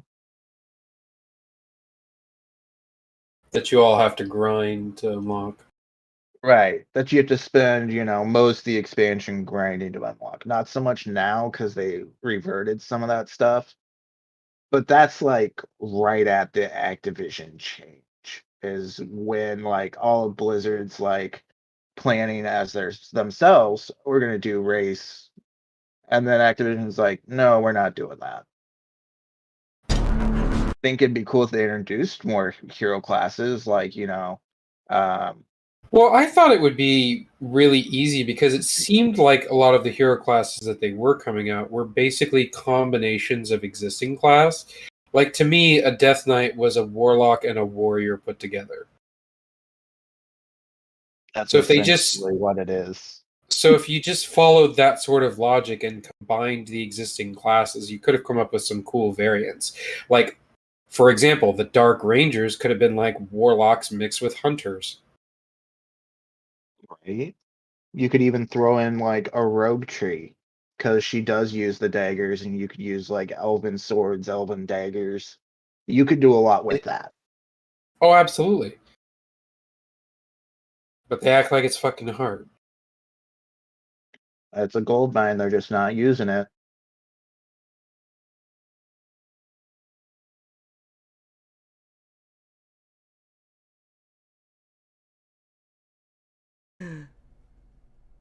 just going to accept the destruction of what would likely be their favorite character lying down, and this story decision remained the most controversial story decision in the history of the game, especially when it was being done for the express purpose of a meme character, sorry, 3 meme characters, being able to... Wow. Them hot takes just keep on coming. I don't know who any... So I know that Saurfang. I don't know who this is, and I don't know who that is. Okay, so the guy on the right, Sparky Boy. He was a meme character who he was in a let me look up Sparky Boy stuff. But he was basically a meme, and he became so popular that he actually got written into the game and then into the lore for this expansion. Sparky Boy. The middle one, I mean, I'm not used to seeing it in that context, but I'm pretty fucking sure that's Thrall. Yeah, that should be Thrall and his Oh, clan. That should be Thrall and his clan regalia. if that's The Roswolf clan. if that's Thrall and she's calling him a meme character.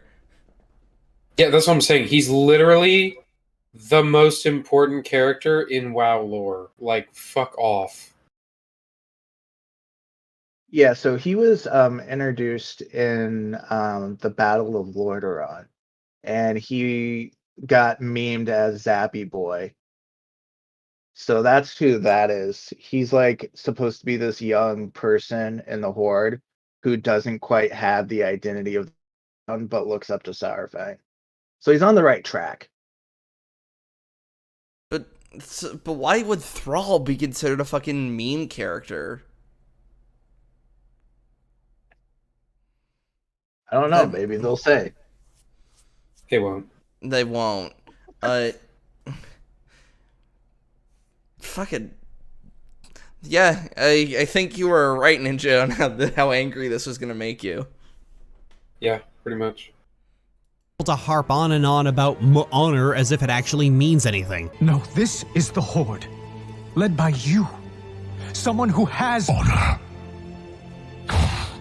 I've never known honor. And what the fuck is the point of all this? I can't speak for anyone else, but I have no context in this. They specifically omitted context for that clip. That's what I thought. Basically. but my decision to remain a loyalist was born purely out of stubbornness. It was entirely a resistance to this story thread and a refusal to play along with it. I recognize the council has made a decision, but given that it's a stupid-ass decision, I've elected to ignore it. I can't say I agree with Sylvanas because her philosophy changed every single fucking day as Blizzard grew more and more desperate, but if there is one thing I can agree with, it's the one thing she probably wouldn't have said if she hadn't been written by 3 incels and a Sylvanduin shipper. Oh, fuck off. If it's a problem, blame the incels. It's a problem because, yeah, they're incels and they didn't write my character the way that I wanted them to write my character. But yet, you know, this is the same person that was probably like, oh, you guys are just mad because Luke Skywalker wasn't out there doing, you know, it's like, fuck off. What's weird is, like, you're kind of not wrong. Lily Orchard legit thinks that they should have just made Rey a lesbian. And it's just like, what the fuck would that have changed anything? I mean, it would have been an empirical improvement if she got with anybody, literally anybody else other than Kylo. Yeah. The Horde is nothing! You see, Saurfang challenges Sylvanas to a duel and Sylvanas wipes the floor with him. All Saurfang can manage to do is get a nick on her face, which sends her into the obligatory "you're all nothing" speech, and then just vibe checks Saurfang to death and fucks off. Afterwards, there's a ton of dialogue about Banshee loyalists needing to be forgiven by everyone because Sylvanas tricked us all. And there's the problem. You see, Sylvanas was the designated villain of BFA, but she wasn't the only one. Most of the Horde leadership stood by and let everything happen, or worse, actively conspired to make it happen. The burning— So basically, she's pulling the complacency argument. Am I wrong here? I mean, we'll see where her argument goes, but yeah, there's the tree. of Teldrassil, the big "oh look how far Sylvanas has gone" moment only happens because of everything Saurfang does. You know Sylvanas' whole thing about— This battle was not about a piece of land. Even Saurfang knew that. Taking the World Tree was a way to inflict a wound that would never heal. Losing their homes and their leaders would have ended the Caldore as a nation, if not a people. Even the loss of one leader would have been enough to create a tide of despair. The wounds of this battle would have bled, festered, decayed, and rotted the Alliance from the inside out. I do not know how to pronounce that name. Anduin Wrynn. Anduin Wrynn would have lashed out in the final desperate war, looking for a miracle because only a miracle would save them. Okay, so it's kind of spoilery here. That actually would be a perfect way for Sylvanas to orchestrate and do this all on her own, based on what's happened to Anduin since. Basically, he's the poster boy for Holy. He casts priest spells and has like paladin armor. So he's one of the like breaks the mold characters who can do anything, right? Okay. He gets turned into a Death Knight. Huh. Yeah, Because he of was basically Sylvanas. the hero class combined of a priest and a paladin, and now he's a Death Knight against his will. Sucks to suck. So if Anduin Wrynn would have lashed out in a final desperate war, that's the kind of mentality you need in someone if you're going to turn him into a Death Knight. Well, that's the Sounds whole like thing that makes the Death Knights terrifying. It's not like the Lich King was raising everybody's. He was specifically raising champions, the fallen, the best of the best, the heroes. The greatest heroes of the Alliance and the greatest heroes of the Horde, to twist them and use them for his own device. That's why they were so fucking powerful when they were first released. And why you had to be level, 58 or 50 to even have one. Yeah. About destroying hope? Yeah, that's Saurfang's idea. It was his idea to invade Darkshore, occupy Teldrassil, and kill the Night Elf leaders to inflict a wound that would never heal. That losing their city and their leaders would destroy the Night Elves as a nation, destroying their hope. This was all Saurfang's plan that he gave to Sylvanas, and No. See, he wanted to kill the leaders. He did not want to burn the fucking tree. That's the difference. Yeah, he wasn't trying to hurt the innocents, because that's not his MO. He's like, we're at war with the leaders, so we should take them out.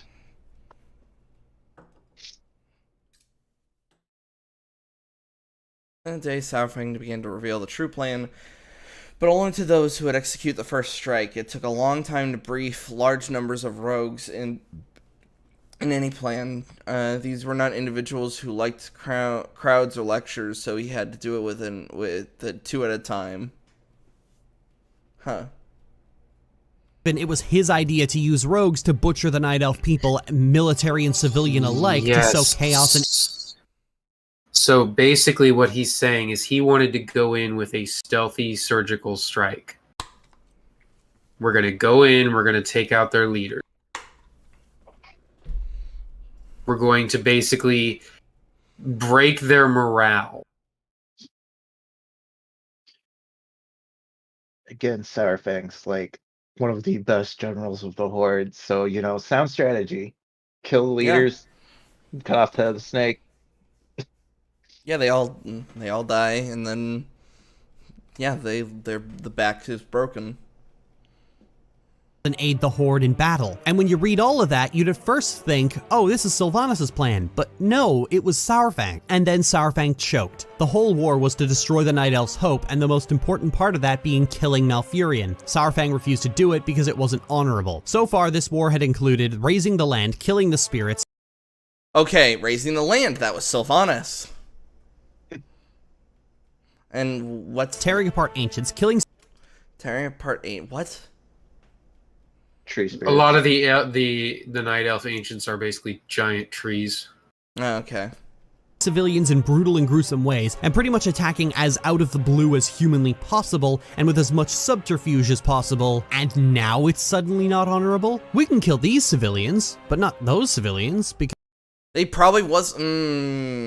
So was Saurfang trying to kill civilians, or was he just trying to kill soldiers? Soldiers? The issue is the whole issue at the Battle of Darkshore is he comes in at a general level, like, above, and he has Forsaken soldiers. So he's like, all right, we need rogues to come in here. We need to do this in this way, like fielding a battle. But then the people executing it, if they're loyal to Sylvanas, which... if he's going for, high-level rogues, they're going to be Dark Rangers, because there's Dark Rangers all over Darkshore. The Dark Rangers could easily kill all the civilians while they're fighting soldiers. because they share Sylvanas's like wispy stuff. So they could easily, kill the women and children while his troops are fighting the actual like enemy forces. So I don't think he ever intended to, but I don't think Sylvanas ever gave him a chance to protect them or say no to them because they were already dead by the time he would have got there. Does that make sense? Yes. Because they're like over there and shit. So obviously the plan is a failure because Saurfang couldn't do the most important yet hardest to fail part. Had he not been overcome with a random burst of honor, the tree would still be standing because the mission would have been a success, and he knows this. That's why he tried to kill himself. Sylvanas has been a scapegoat the entire time. Saurfang died as he lived, denying his role in Teldrassil. Okay. A minor note. How fucking emotionally manipulative to play this fucking song. What's the song? Is this the song you guys were talking about earlier? Uh-huh. Yep, this is the Lament of the Highborn. Literally in text, you can see it on the Discord. Sounds pretty Elvish, though. Shit like this and his vapid narcissistic honor is what made him so difficult to actually sympathize with. Saurfang is the least likable, least sympathetic, most disgustingly written character in an expansion where one of the writers was projecting onto Thanos. Get to the king now. And for most of the Horde, this wasn't a problem. Bane had his moral event horizon moment because Derek Proudmoore was being psychologically conditioned. Lorthamar had this because Sylvanas was going to execute Bane for treason. None of them mentioned Teldrassil at all. And now the Horde is about to pull that just following orders crap just because it's easier for Blizzard to scapegoat the current war chief than to deal with the implications of their own writing. As a The fuck? This is fucking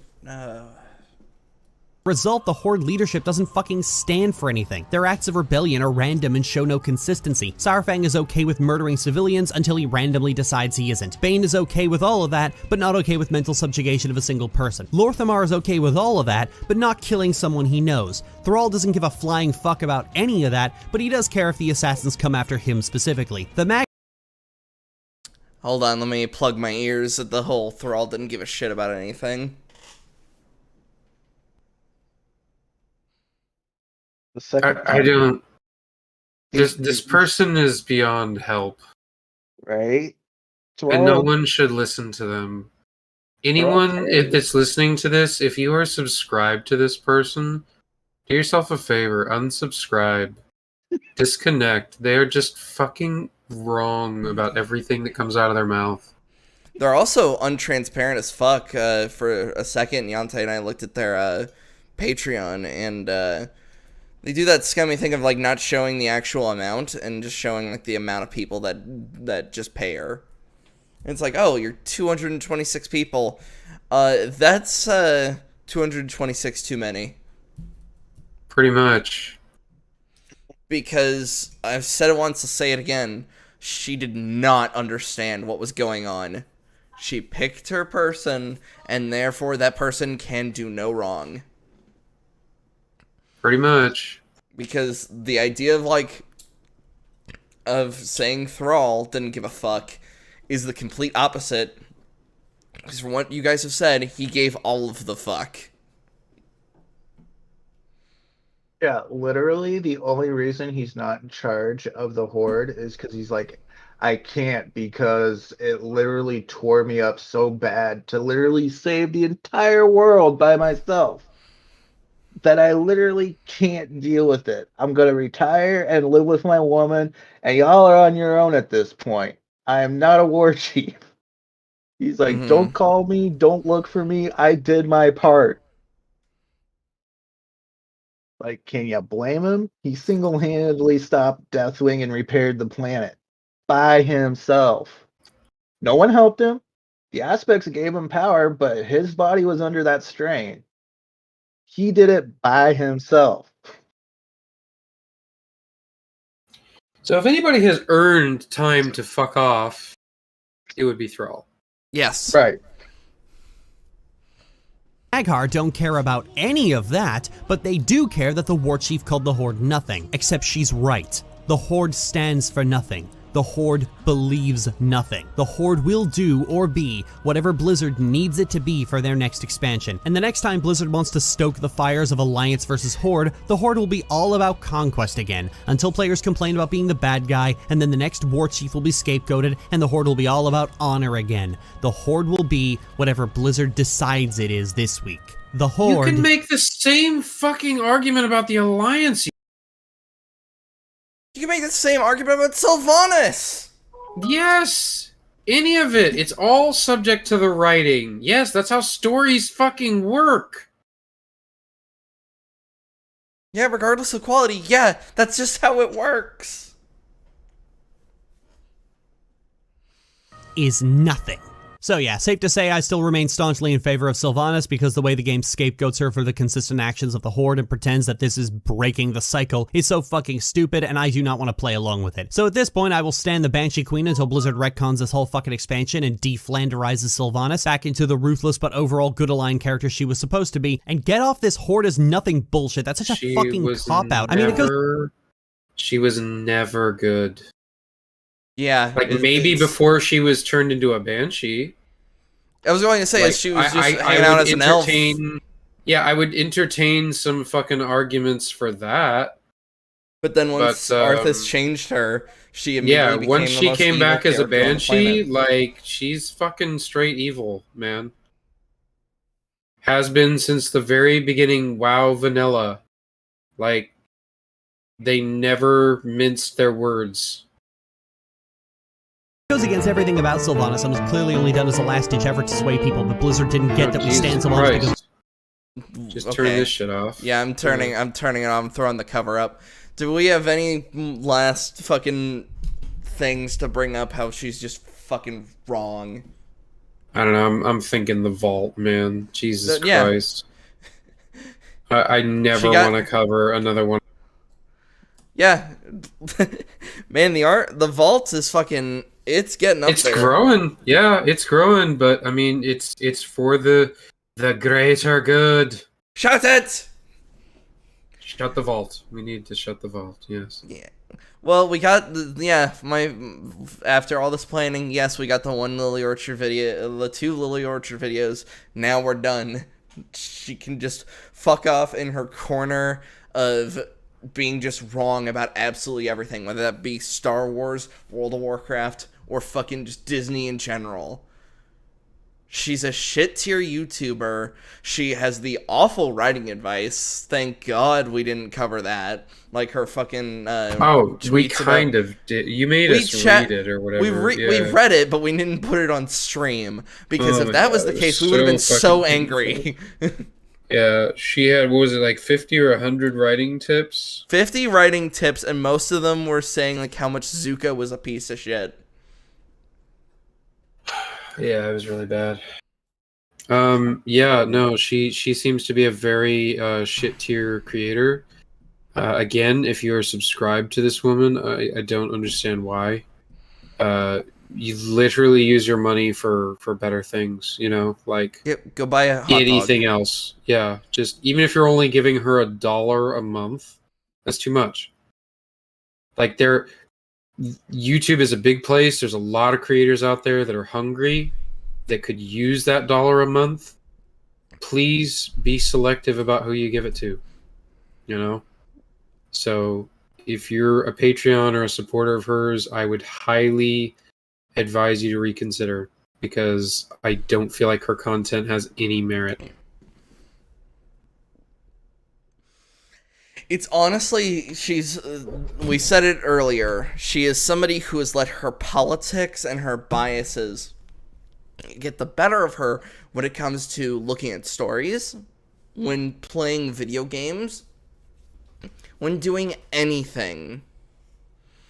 And it's the same problem like with Jim Sterling. Like they can't separate it out anymore. No, they've allowed their politics to consume their entire life to the point where they can't separate it from their content. You know, and if that's what they choose to do, that's their freedom to do so. But it's also our freedom to no longer watch them or no longer support them on Patreon. Yeah, it's like how Jim threw a big fit that their subscriber numbers dropped, and they blame it on the fact that they came out as non-binary. And it's like, oh no, it's more the fact that you just keep being an asshole, especially to your own audience, actually. Well, that's part of making a big change like that. You know, you have to understand that as somebody who has an audience, if you make a big change like that, there's going to be repercussions. Some people are not going to support that change, and they're going to go away. Yeah, the most you can do is, like, you say, okay, we disagree on this. Like, thank you for sticking around for when you did. Yeah. Shake it, make it a shaking of the hands and parting of ways. Don't be like a glad you're gone. Everything has to be vitriolic. Nothing can there. It kind of, every time she was talking about honor, did you hear how she kind of said it like it was a fucking cuss word? Yes, she went honor, and it's not even that. Just even when she was just saying the word, it was like she was spitting it out of her mouth. Like, honor to her is a bad concept or a bad thing. It's like an insult, not an accolade. Yeah, fuck being honorable, fuck being chivalrous.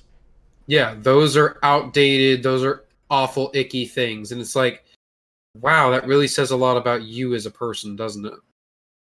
And fuck this, even if somebody were to miraculously comment tomorrow saying, like, oh, she was joking about how men shouldn't have opinions, it's just like, oh, no, even if she was joking, that's not funny. Right.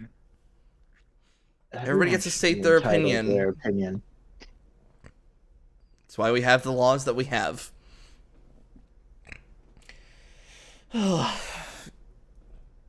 Yeah, not only is Lily Orchard getting thrown in the vault, she might even get thrown into like a box, like a chest, lock that up, and then throw that in the vault. Yeah, I was hoping that even if her arguments were wrong, that there would have been enough of a substantial argument or some kind of evidence to their claims or something that there be anything to chew on, you know, anything to actually kind of sink your teeth into and go, okay, well, here's what they're saying and here's why they're wrong, and I can prove it on X, Y, and Z. But there really wasn't any of that. It was just baseless claims, and even the evidence that they tried to provide, either they blatantly poisoned the well, they blatantly cut context from their clips to try to prove their points. And it's like, oh, okay, you're just kind of a disingenuous prick. Got it. So it's like these types of videos come across to me as supremely low effort. Because not only are you not really saying anything, but you're not backing any of it up. But I mean, I guess, you know, what can you really do in 10 minutes, right? You know, it's like... How long? This was 11 minutes, not counting intro and shit. How much was the Arthas? 14 minutes? I'm just saying, 10 seconds of Wiki on the World of Warcraft site easily disproved 90% of what she said, so... Just you guys paying attention was enough to disprove her bullshit.